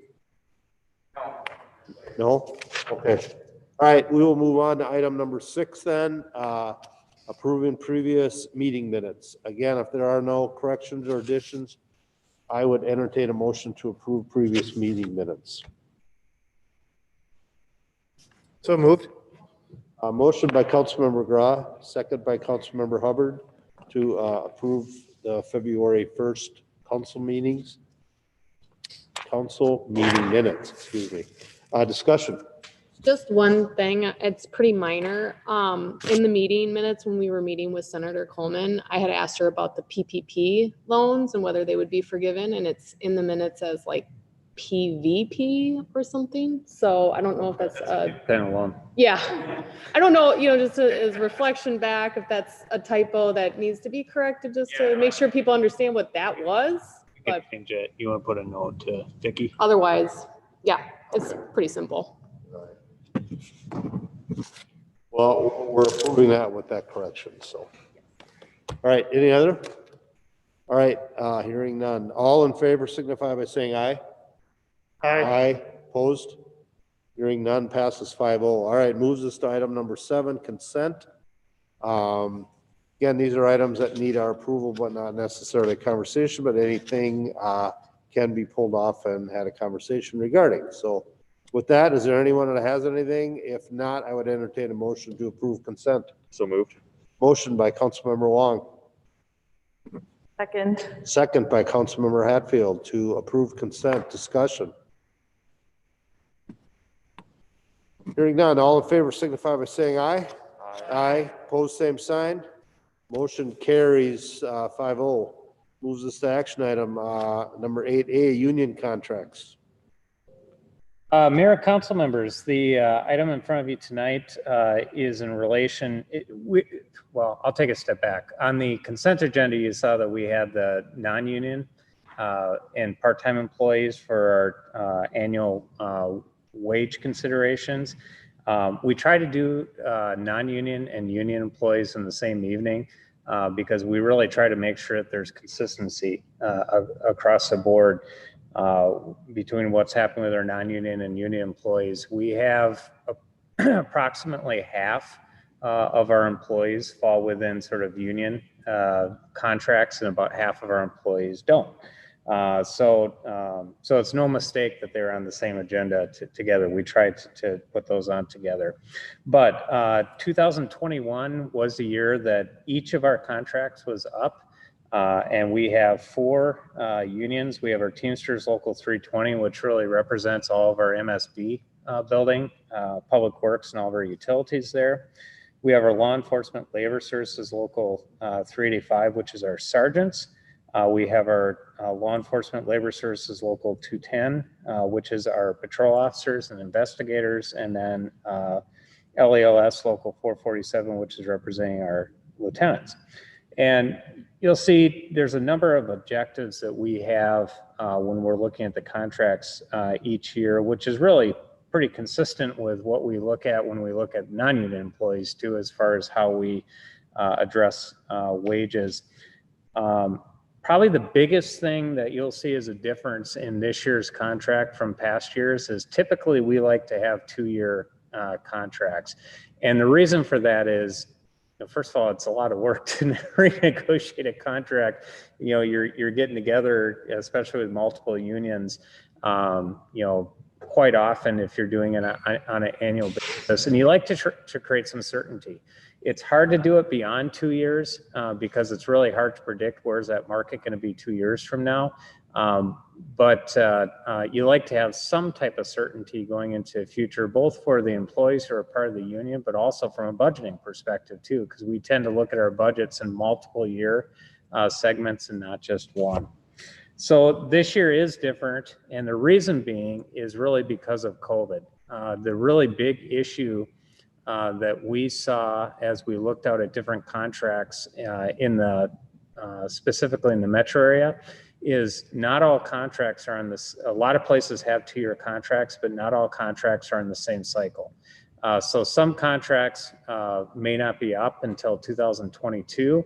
And so they would have gone through the process of actually doing their rate adjustments and negotiating those prior to COVID happening for a time period as we're going through the pandemic. And so you're seeing sort of a discrepancy between those that are negotiating contracts now and those that already had contracts that were in place before the pandemic happened.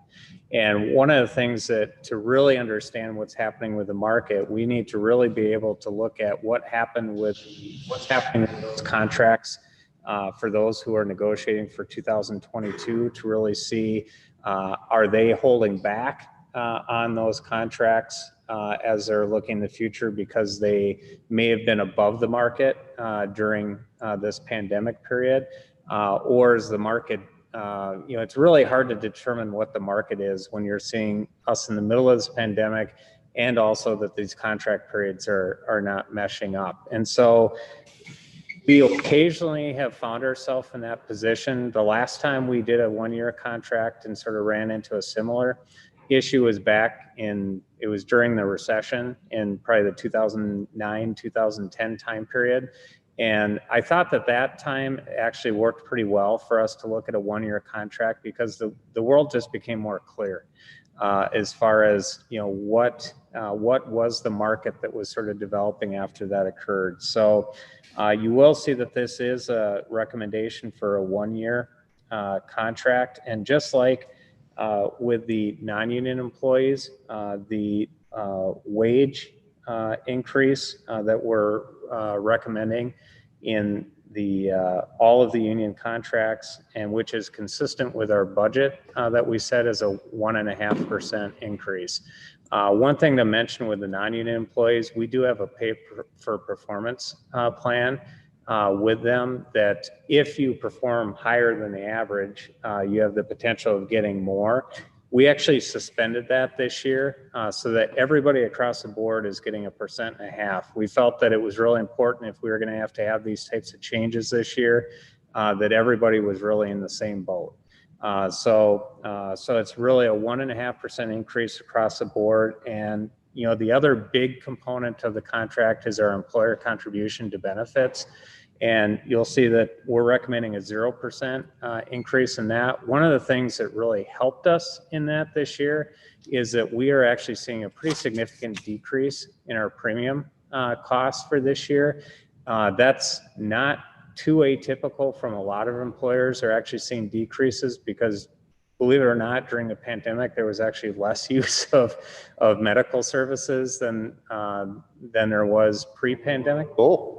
You couldn't go, you couldn't get elective surgeries. There's all these different reasons that sort of drove the medical insurance industry actually saw less claims last year than they have in most years. And so even though we have a 0% increase, the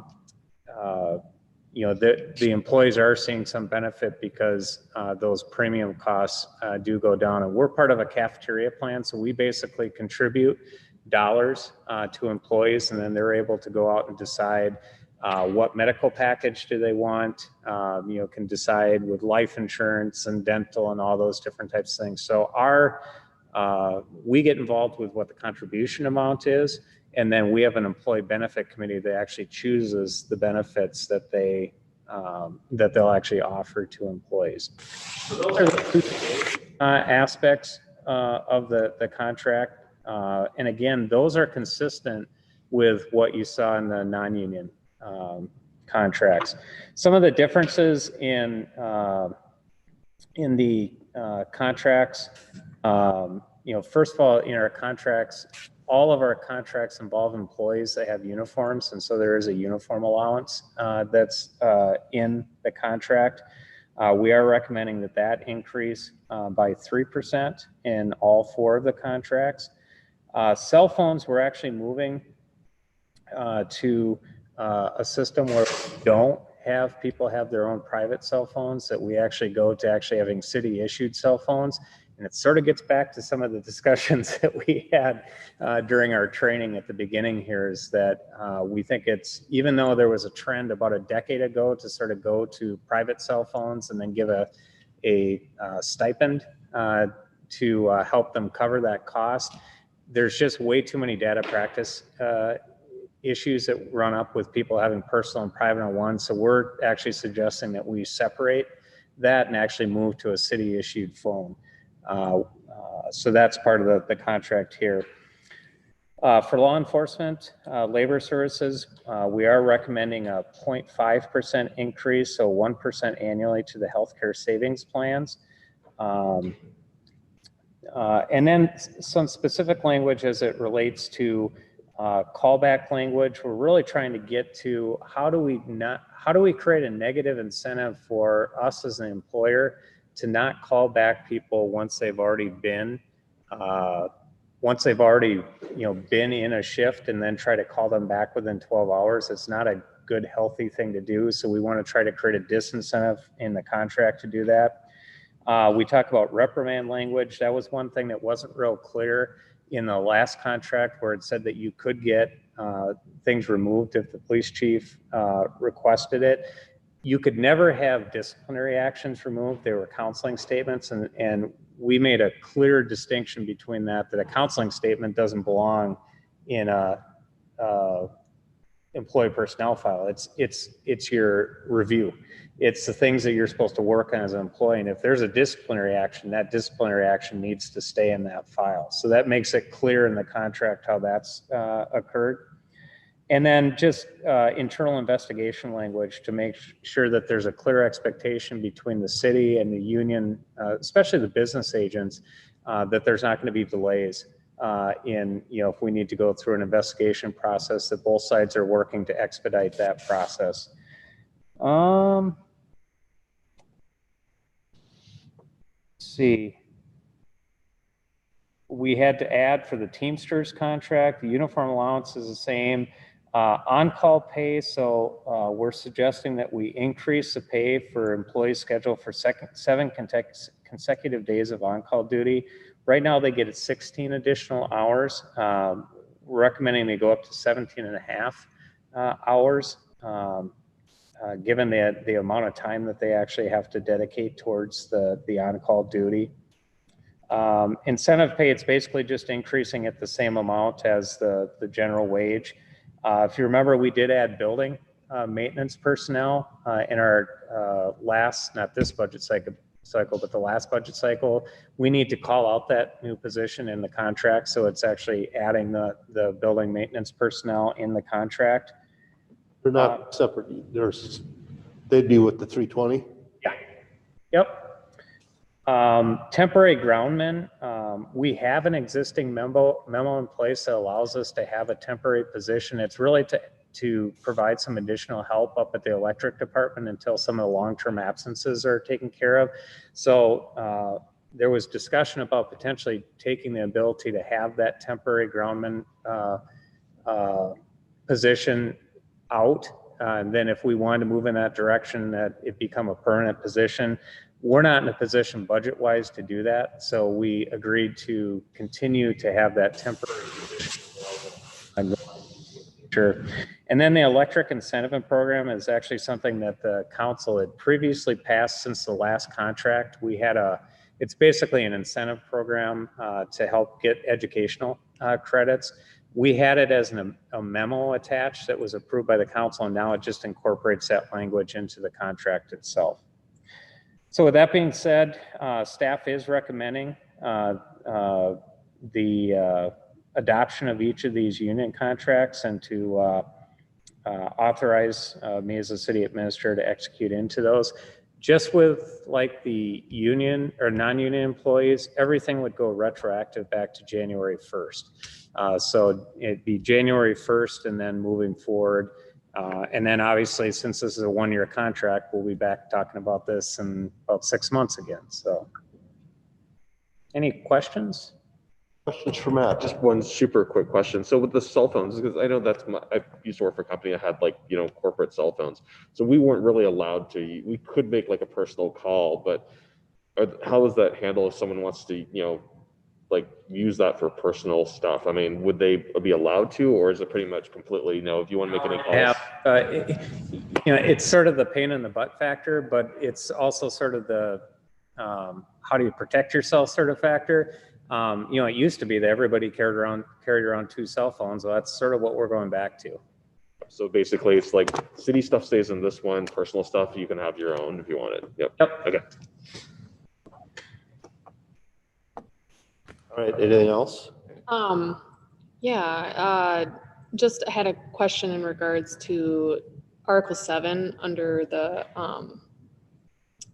grievance process. Is it just like language change? Because it's maybe I know there's a few different contracts, so maybe it says it on a different one, but it says peace officer like on in like the past, but now it says supervisor. Is that different for each? Is that different for each contract, or? Yeah, that's in actually the supervisor's contract. So they had language that they took originally from the patrol officer's contract and just forgot to change it over to supervisor. So okay.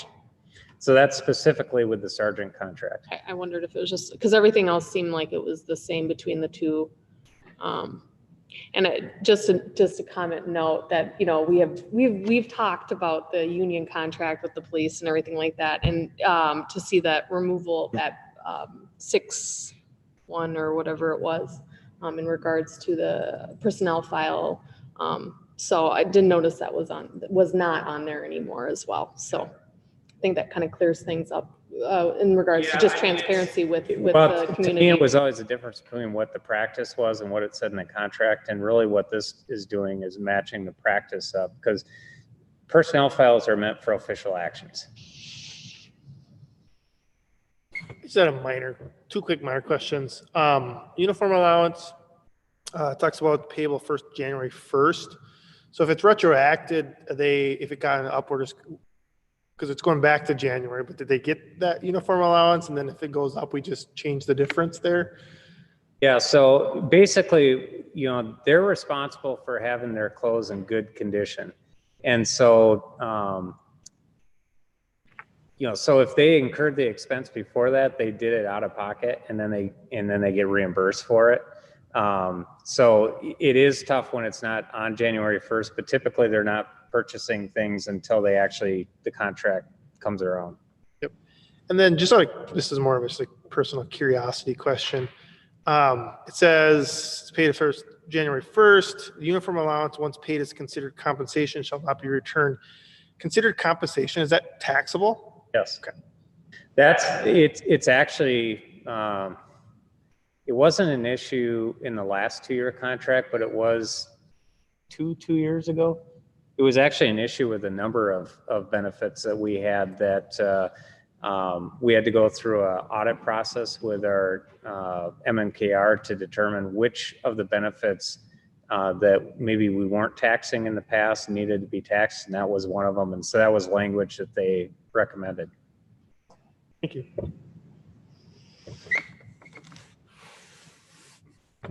Good. Right, thanks, Matt. Whoops, glasses fell off. With that, is there someone that wants to make a motion to approve the 2021 contracts?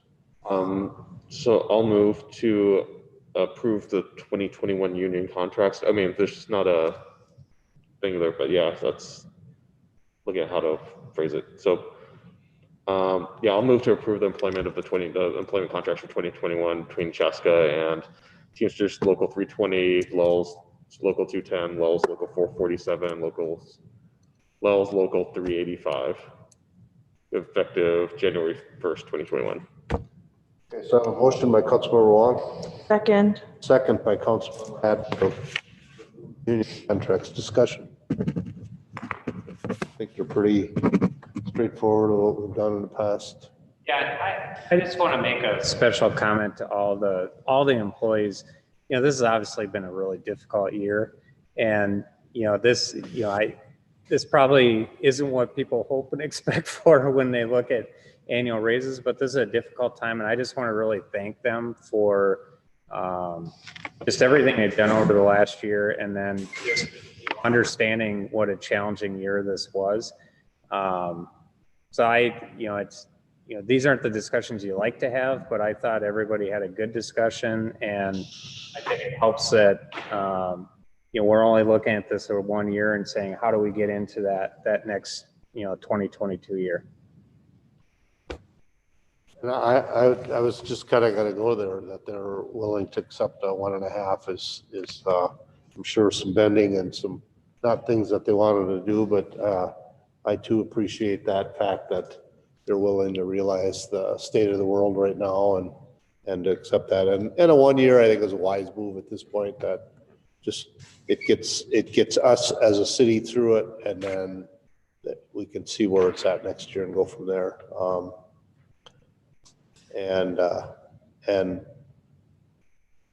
This Thursday, we actually have our annual employee recognition awards. It will be completely different, virtually done, but they will still have the breakfast. It'll just be a grab and go. So that's still happening. So I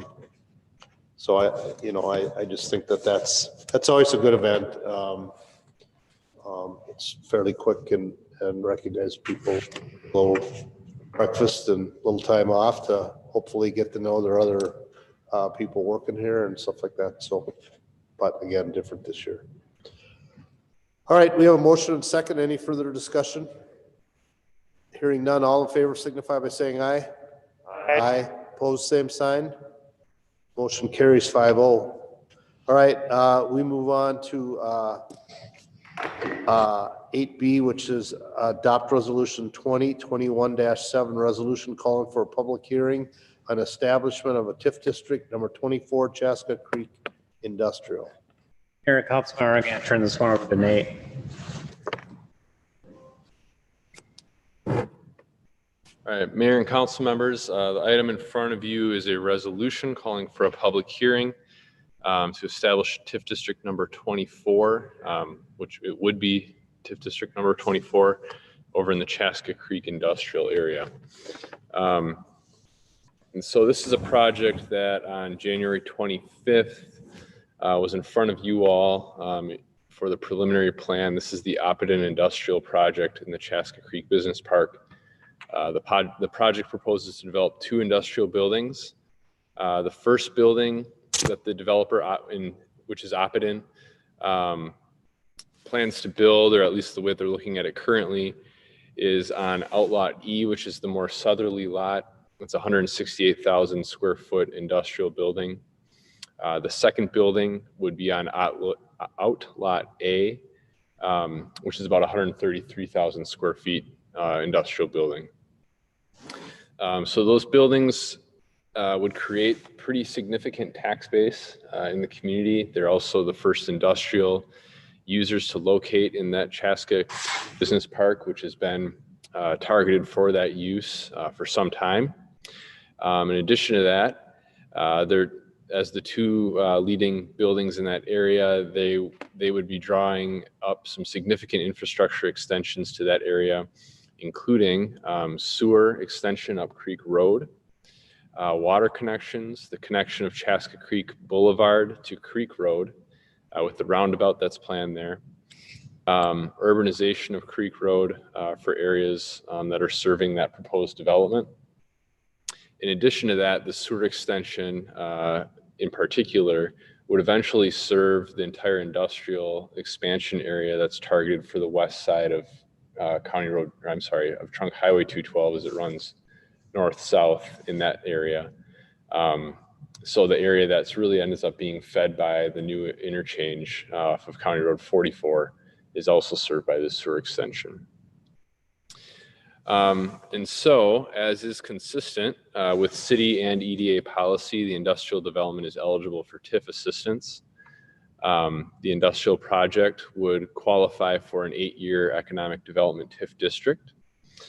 City and EDA policies state that the project is eligible to receive an amount equal to 2 times the TIF eligible property taxes generated by the completed project. So basically, we're taking the property taxes that the project would pay, multiplying that by 2 to come up with the eligibility, and that's the calculation that's been used for quite some time. When I say TIF eligible, what we're looking at are the various taxing districts that get captured by a TIF. So school district, county, city.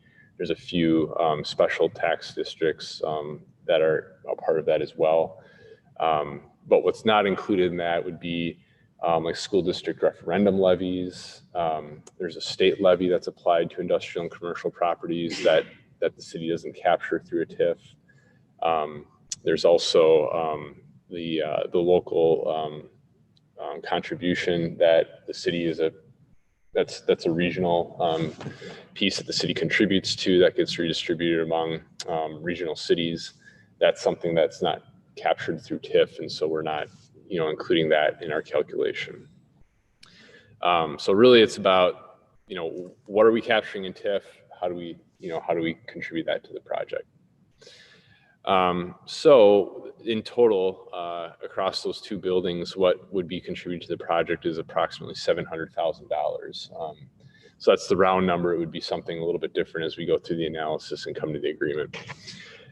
I think the opportunity in this for the city, in addition to landing a pretty good industrial user or users in that area, is also the opportunity to generate additional excess TIF through that district. So it would generate approximately $2 million is the estimate right now of excess increment. That would be dollars that would be eligible to be used on things like the sewer extension and the other infrastructure extensions that are necessary for this project. And then ultimately also prepare some other pretty large areas for to be served as they develop. And so there's mutual interest in this. So the first step in the process really is to call for this public hearing for April 5th of this year to be held. That would be what the city council would need to take up in order to recommend the TIF district to be established or consider that happening. The EDA ultimately establishes the district, so that would be something that would happen on that April 5th night as well. What you saw in your packet attached to this, to the staff report, is a letter of intent. So that is something that we've reached with A.C.T, laying out some of the basic terms of what would ultimately be the TIF agreement. That's something that the EDA would take up tonight as well. So that accompanies basically this action. So with that, I'd open up to any questions, but staff's recommendation would be to pass the resolution in front of you in order to establish that public hearing to occur on April 5th. We have to establish that public hearing, or is that just, it's in the action item, so it's already there? It's resolution, so council would make a motion to pass this resolution, which would establish the public hearing. Yep. And we do have Jay Moore in the audience. He's representing A.C.T.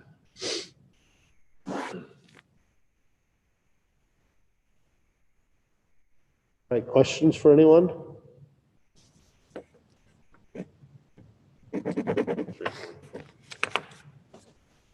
All right, I don't think this is anything out of the ordinary that we've done in the past. I thought it was 7 years, but it's 8 years, right? 8 years. Okay. Yeah. All right. All right, if there are no questions, I guess we're gonna go through this exact same thing in, we have an EDA, short EDA meeting right after. And we'll just be discussing the same. And basically the reason for that, city councils give the EDAs authority to set up a TIF district, but it's actually the EDA who actually establishes a TIF district and would provide any assistance. Some cities, the EDA is a different body of people than the city council. It's a little odd when you have the same people up here. All right, again, I'd be looking for a motion to adopt resolution 2021-7. And that's for calling for a public hearing to establish a TIF District 24. So moved. Motion by Councilmember Hubbard, I didn't hear, and second by Councilmember Wong to adopt resolution 2021-7. Discussion. Hearing none, all in favor signify by saying aye. Aye. Aye. Pose same sign. Motion carries. The one thing I will mention real quick is they're going to be in for final in March in front of the council for their final approval there. So Moving right along. That's about as fast as I see him. moving along. Well, thanks for coming in. I don't know if you're going to stay for the EDA. He was on the Zoom call and then come down. Yeah, I was going to say, you were. Are right next door. Too far away, so.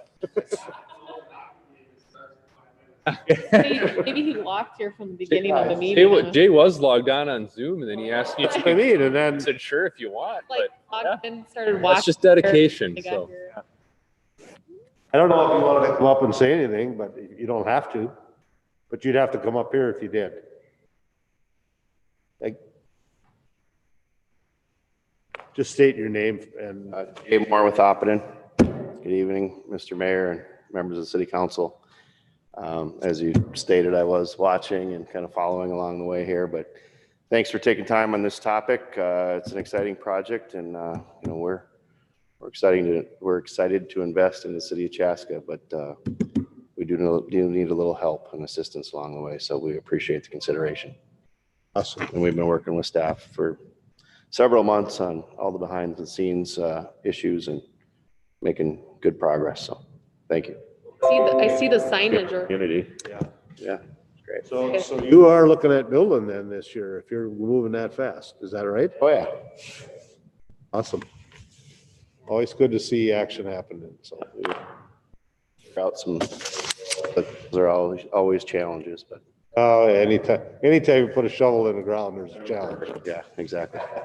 I have comment, I saw the signage go up because I travel that route and it was kind of fun to see that go up so quickly. So I noticed it when it went up, so. Thanks. All right, thank you. Thanks for coming in. Jay. All right, moves us to bills. Anyone? I've got a couple of questions. Let's see. So, page 4, there's an item for Baker Tilly. What was said continuing disclosure, and it was for like 6,200. Yeah, so we have to complete continuing disclosure forms for our bonding that we do that basically discloses things to our bond holders. Oh, okay. So this is like an ongoing kind of thing for like, okay. For bonds. And then the other question I have is on page 24, there's one under power system engineering. And it's like, so there's this substation procedure book, and it's like 15 grand for this book. So I was making an educated guess, but I figure I'd just ask this to make sure that it's like something to meet regulatory standards or something that you kind of have to have in order to do this, right? Yeah, so basically, once you actually complete work, it's sort of like an as-built for a road. Is once you build it, you have to go back and complete the plans of how it was actually built. So if somebody goes back in the future and has to do maintenance, they know exactly what happened and not just what was planned. So this is for like audit then? No, it's for operations. Yeah, so it's to make sure that in the future that we can properly maintain our substations, and everyone is different. And so it's making sure that the nuances of the differences of those is all captured in a manual. So it's making sure that what's actually there actually is documented correctly. So it's not just because like you build something, then it's not, you build it differently than the way you design it. Yeah, and so they just match, right? Yeah, at the end, you want to make sure that somebody 20 years from now is able to maintain it the same as somebody that is now. It makes sense. And the last was just a comment. On page 32, there was this, I noticed that Vitals is back on, and I know that was part of the budget from last year that we approved them back in December.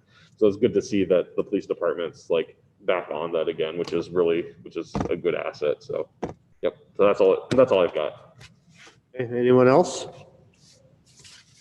Motion to pay the bills. So moved. Motion by Councilmember Wong. Second, by Councilmember Grau. Councilmember Grau to pay the bills. Discussion. Nate, we call roll. Yes. Councilmember Hatfield. Yes. Councilmember Hubbard. Yes. Councilmember Wong. Councilmember Grau. Yes. Winchell. Yes. All right, passes 5-0. Moves us to other business. Councilmember Grau. I really don't have much other than I did want to just do a shout out to the Chaska girls basketball team, because I'm a news junkie and a sports junkie, and sometimes things catch my eye. And I'm currently looking at ESPN.com. And so ESPN tends to try to rank high school sports, which is kind of a hard thing to do because they don't really play each other, right? But there are two schools in the top, or there's one school in the top 25, which is actually the number one, which is Hopkins. I won't say that too loud. But under the also considered Chaska, Minnesota girls basketball is also receiving consideration. So I thought that's pretty cool. I haven't obviously been to a game, but I kind of watch them on Twitter. I've noticed some of the scores are like insanely different point spread, and kind of like, wow, that's interesting. Now I understand why. You don't know if it's the caliber of who they're playing or the caliber of the team, and clearly they're getting some actually national attention, which is pretty cool. So just wanted to give a shout out to the Chaska High School girls basketball team, because even though they're not in the top 25, it's still pretty cool to be in the also considered list. And number 2 or 3 in the state right now for their class. They have one girl that is in McDonald's regional, their list of all-stars they put together, and they have a junior that's already committed to the U of M. So they are a very good team. Have all the top 25, and then if you do the also consider, there are only 2 Minnesota schools that are listed, and that's number 1, which we won't say again, and then Chaska, which is the one we want to brag about. So just wanted to throw that out because that actually caught my attention on a Twitter feed that I saw. So I wanted to pull it up and make a shout out for the team. And that is all I have. Councilmember Hatfield. I don't have anything. Nothing? No, I know it's weird. I racked my brain. Couldn't think of things. Save it for next week. Yeah. We're back next week. Councilmember Wong. A few things, so I'll make it quick. So the food distribution event on February 18th, certainly thank you to everyone who was able to attend that and to volunteer for that. So it was like a really solid turnout there. I was out of town, unfortunately. Upcoming events. So in addition to the food distribution event on March 11th, which is still on schedule, that'll be at the Gedney. There's also a Fair for All, which is February 25th, the Crown of Glory. And Fair for All is basically like a discounted food. So it's like $25 and kind of a big box of stuff, or, you know, I think there's some different packages, but that's through Crown of Glory Church in Chaska on February 25th. And it was also, I also saw the news about Guardian Angels closing. That's a really sad one because it's that's been a staple of our community for such a long time, probably over 100 years or something. And I know there's probably a lot of people out there who are, alumni of GA. So I know it's very sad to see that close, and I know it was a difficult decision for everyone. Well, I also saw the notice on the benefits package for the city that the city's using Nice Healthcare, which is pretty cool.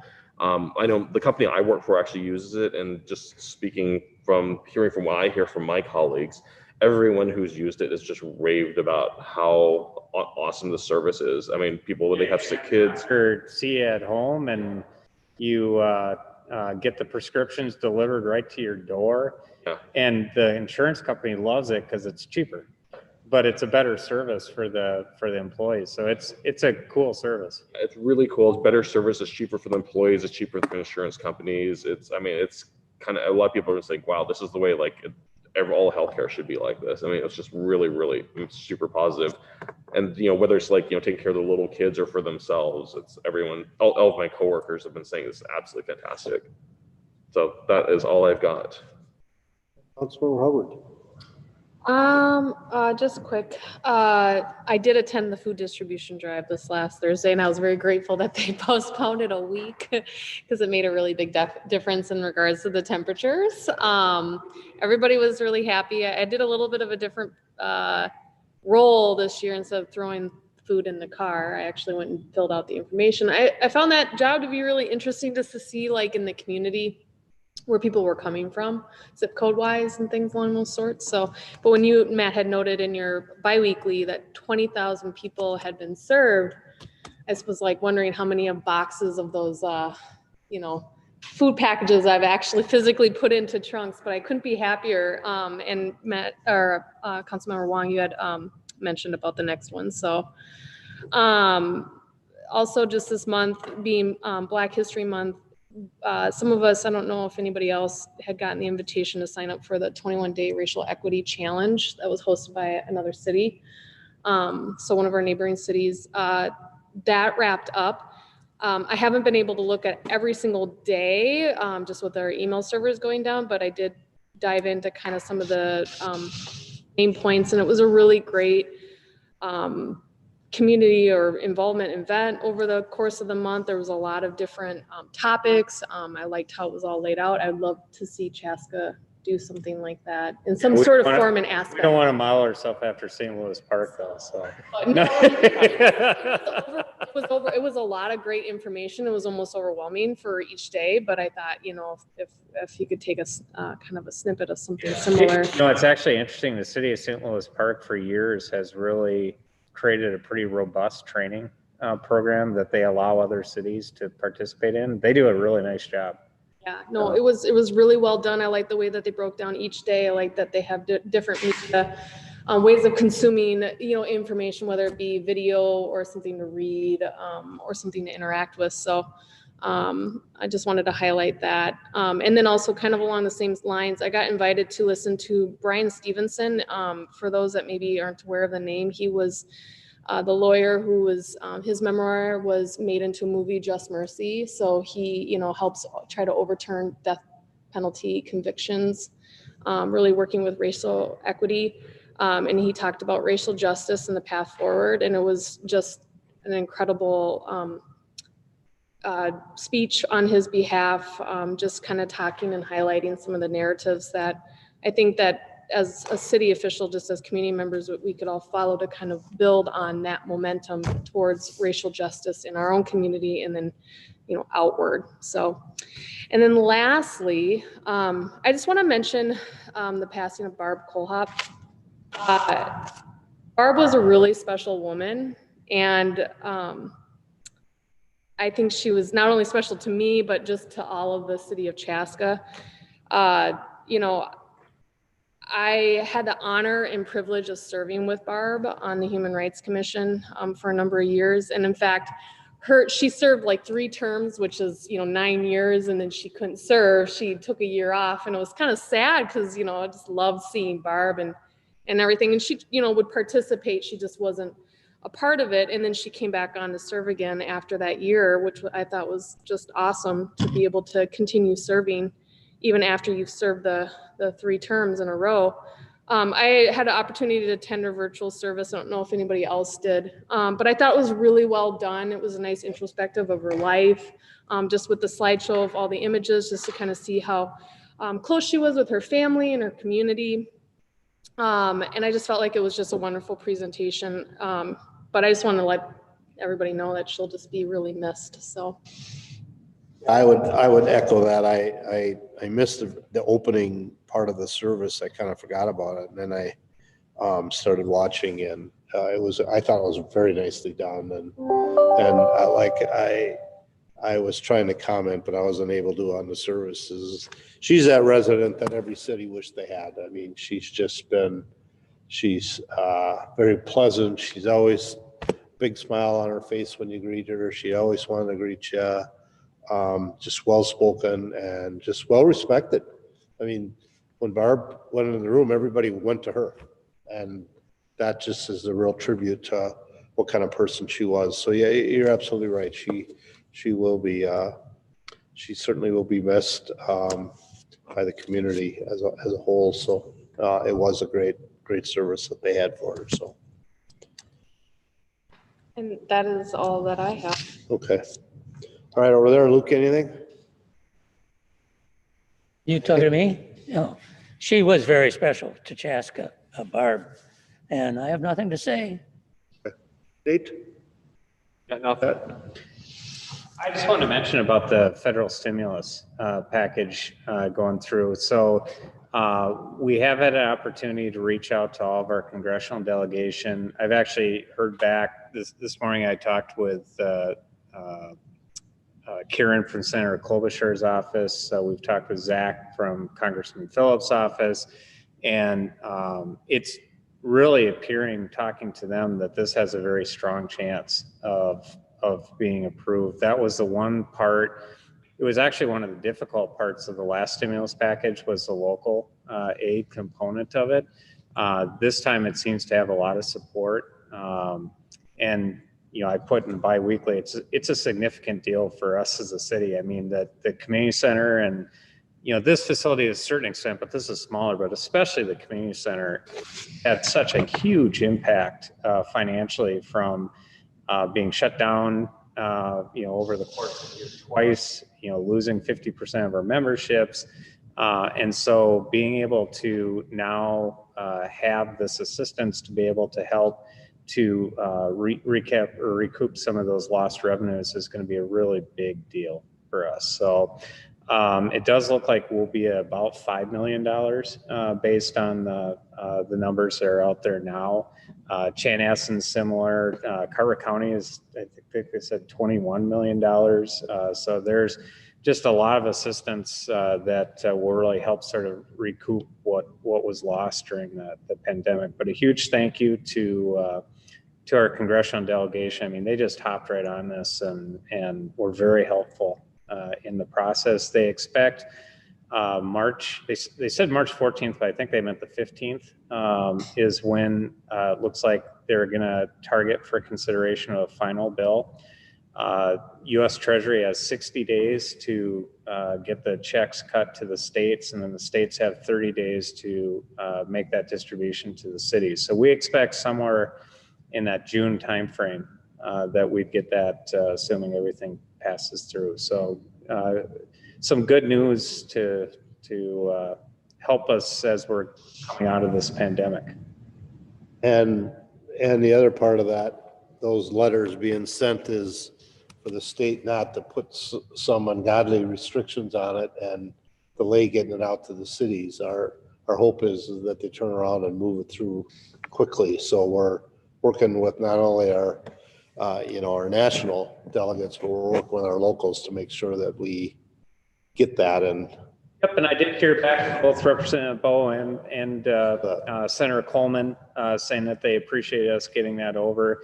I do know that Congressman Phillips' office indicated that looks like there might be language included in there saying that there can't be a reduction in amounts given that are allocated to communities by states or additional restrictions put on. So I think they're trying to put some of that language in actual federal legislation too.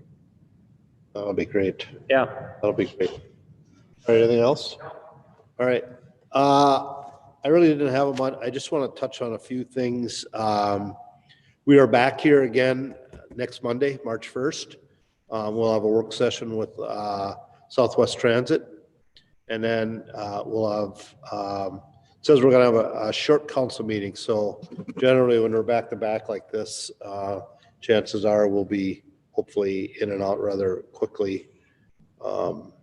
So we will be back here next Monday night at 7 o'clock and we will be at the event center.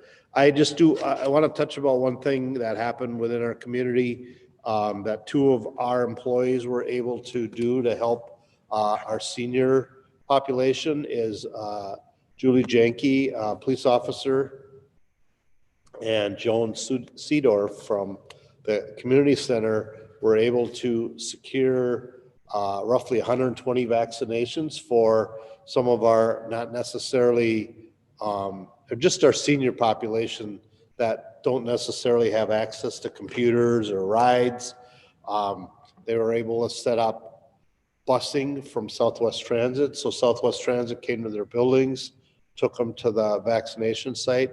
So I think those are some of these things that are happening behind the scenes that a lot of people don't realize that are happening.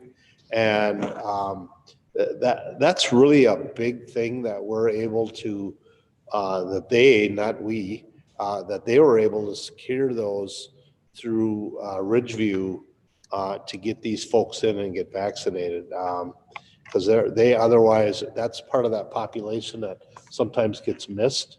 And they're some of the most vulnerable that need it and sooner than later. So I just want to say thank you to Joan and Julie. And Matt, you want to say something? Yeah, what I was going to say is Nate and Tim Weavy and myself had a meeting with Daryl Ratty today from Ridgeview. And Ridgeview's commitment is to continue to set aside a certain percentage of their vaccines.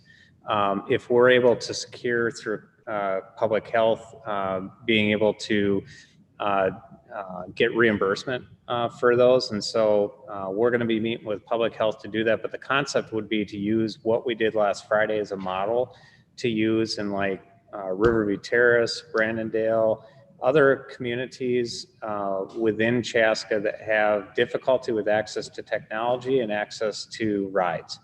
And Southwest Transit has indicated that they'll continue to do their service with that as well.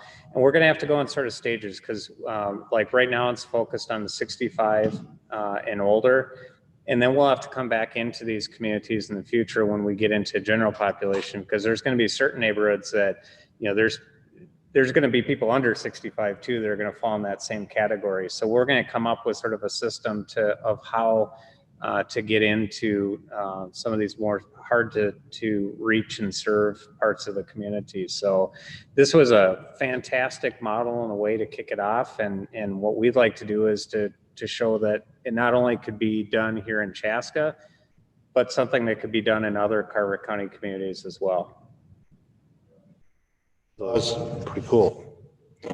The other thing I wanted to touch on, these are out of our bi-weekly from Matt, is the update on the train issue that we had out on the very road. I've seen they made great strides because every time you cross over 41 now, the train, the siding is to the east, and everything to the west is empty at this point. So I am very impressed that Twin Cities and Western actually listened to our concerns and have made great improvements. And Wagner, right, is the president. So I just want to put a shout out to him. And we looked into the cost of a quiet crossing, and the quiet crossing never has really been an issue until the siding stuff was going on. And we did look at past practices, and the other place that we have that was assessed out to the residents.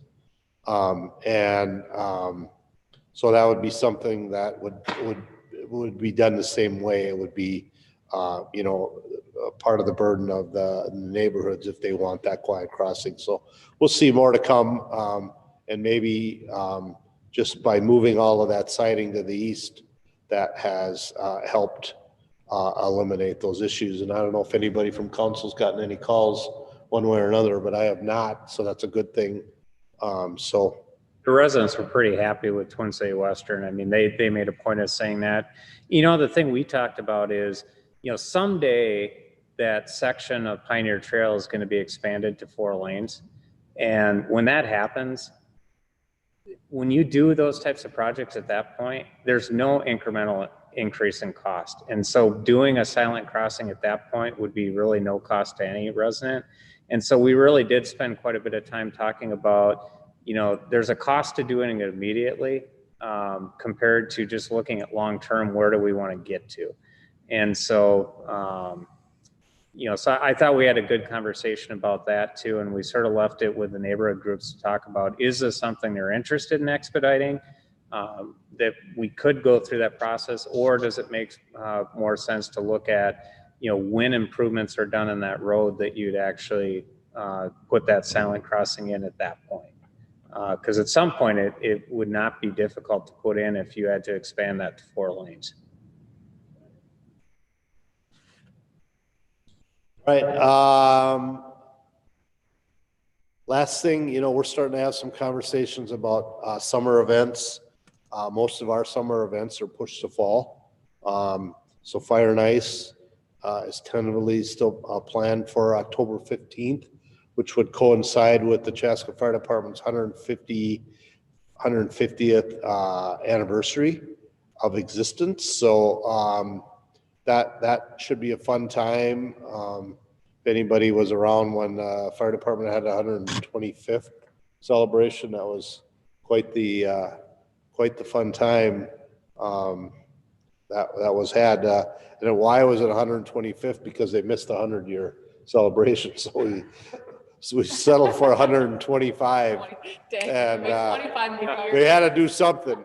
5 years to figure it out. But our historian, Dick Shell, he felt bad. He somehow missed that. He didn't know. But I still think the 150th city celebration fireworks up at the fire station were still the best fireworks ever. Oh, there's no doubt. We were right on top of them. I mean, they were right over your head. Yeah. The duds landed in the beer drinking tent almost. So it was. We probably could never pull that event off like we did 25 years ago. I think we'd probably all go to jail, but it was certainly a great time, without a doubt. And so I don't know. So those things are coming. I think the Taste of Chaska, that's normally in May. I think I saw a tentative date of August. Christmas in May, that's normally the first part of May, is tentatively set for September now. So you just really need to keep an eye on those websites if there's something you're interested in, and then hopefully Chaska Communications will keep pushing things out. So, all right, that's all I have. I didn't really have anything else other than what was on the thing. Last call. If not, I would entertain a motion to adjourn. We have a short EDA, basically talk about that TIF district. So it should be one real quick thing. Something happened, we've had a few weeks since our last meeting. Something happened in the Star Tribune over the last few weeks that. Yeah. Did see that. Celebrity. I was gonna ask for his autograph when we were. He was a celebrity. Congratulations, Luke. Yes, congrats. Thank you. So you'll have to let us know when you're done with us. I don't consider you done yet. So They've hired a person to take my place, and she's a female, if that's okay with you guys. I'm sure it's with you ladies. She's a Harvard graduate, so apparently she's got the intelligence there. She speaks well. I met with her once for about an hour and a half telling her about Chaska, and she just started full-time this week, I think. so she'll kind of get going and then eventually just kind of take over your slot then? Yes, absolutely. I hope so. Please let us, please let us know at least a few days before the last meeting and not at the meeting. Oh, yeah, right, I will. He's just gonna sneak out. Yeah. So we have a little bit idea. So, all right. With that, I would entertain a motion to adjourn. Motion by Councilmember Wong. Why do I say that? Wong. Second by Councilmember Hubbard. All in favor, signify by saying aye. Aye. Opposed, same sign. We are adjourned. And Mike, we can kick right in? All right. We will turn around and I had it here. I'll call the EDA meeting to order at 9:14. Nate, we call roll. Commissioner Hatfield. Here. Commissioner Hubbard. Here. Commissioner Wong. Here. Commissioner Graw. Here. President Winchell. Next, we move to item 3, adopting the agenda. If there are no corrections or additions to the agenda, I entertain a motion to approve. Motion. Motion by Commissioner Hatfield. Second. Second by Commissioner Graw to approve adopt the agenda. Discussion. Hearing none. All in favor, signify by saying aye. Aye. Opposed, same sign. Motion carries 5-0. Next, we move to approve previous meeting minutes from the December 21st, 2020 EDA meeting. Again, if there are no corrections or additions, I'd entertain a motion. So moved. Motion by Commissioner Hubbard. Second. Second by Commissioner Hatfield to approve. Discussion. Hearing none, all in favor signify by saying aye. Aye. Aye. Approve, same, disapprove. Man, brain's not working now. Is there anybody opposed? How's that? Passes 5-0. Moves us to item 5A, authorize a letter of intent for TIF assistance to proposed Auburn industrial project. Hey. Sure. I was just about to say, President and Commissioners, remove my mask. This is basically the same item that was presented at the council meeting relating to the proposed Auburn industrial project up in the Chaska Creek Business Park. Whereas the council meeting, the action was to pass a resolution to establish a public hearing to establish the TIF district. This is a motion to authorize the EDA director to execute the letter of intent for TIF assistance to the proposed Auburn industrial project. So the letter was presented at the council meeting as a supporting document. But to summarize that, what we're doing is to establish an 8-year economic development TIF district. The project would be eligible to receive an amount equal to 2 times the TIF eligible property taxes, which is approximately $700,000 as it applies to this project.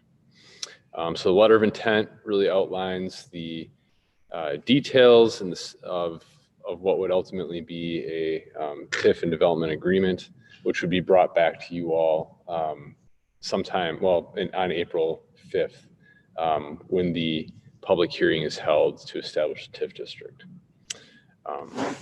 So that's what's before you tonight, is really entering into that letter of intent, which sets the terms of what would be the agreement. there's any questions or comments, I'll open it up for that. Questions for Nate? Like I said, this is pretty much really a spin-off of the last with, so we're authorizing a letter of intent for TIF assistance to the Amending industrial project. All right, I'm not hearing any discussion. Is there someone that would like to make a motion to authorize that letter? So moved. So I have a motion by Commissioner Hatfield, second by Commissioner Hubbard, to authorize a letter of intent for TIF district assistance. Discussion. Hearing none. All in favor signify by saying aye. Aye. Pose same sign. All right, passes 5-0. I'll just throw it out. Other business, anyone? Don't bring up Kentucky Fried Chicken. Not gonna listen to a discussion on Kentucky Fried No, Chicken. that's like the new hotspot, right? Remember that was always the topic, like what? Or that they should build there, but it's a secret. Now it's on the record. I don't know. Talk about. What did she mumble down there? She said something about she has secrets. I told Taco Bell they should build there. Taco Bell. Sure. Absolutely. Tell Trader Joe's on a monthly basis to come to Chaska. So if you guys are wondering, I also email Trader Joe's monthly to tell them to come to Chaska. If you're from southern Minnesota, it has to be Taco John's. Taco John's, yeah. I emailed Taco Bell. Churros. I didn't email them. I submitted them. Often I'll reference a letter to the editor that Commissioner Long or whatever. I still remember that you had written about people always talking about, you know, the dance of what comes to a city and what doesn't come to a city. And I think you specifically talked about Trader Joe's, right? So If I had a nickel for every time someone mentioned Trader Joe's. You can really fill out a form on their website. So if they ask you again, just tell them they can just go to their website. You know, If they do it monthly, I mean, there's probably going to be enough people bugging them. that is only if they actually read the emails. I think if you go right? to their website now, it just pre-fills it with Chaska as one of the drop downs. You know, are you from Chaska? All right, anything else? If not, I would entertain a motion to adjourn so we can come back here next Monday. I don't know who said it. I hear it over there. I didn't say I anything. did. So I have a motion by Commissioner Long and I have a second by Commissioner Hatfield. Discussion. No, it's not. I'm Hubbard. Oh, I thought she seconded. No. Oh. Okay, so it's seconded by Commissioner Hubbard. There is no discussion. All in favor of adjourning, say aye. Aye. Aye. Opposed? We are adjourned.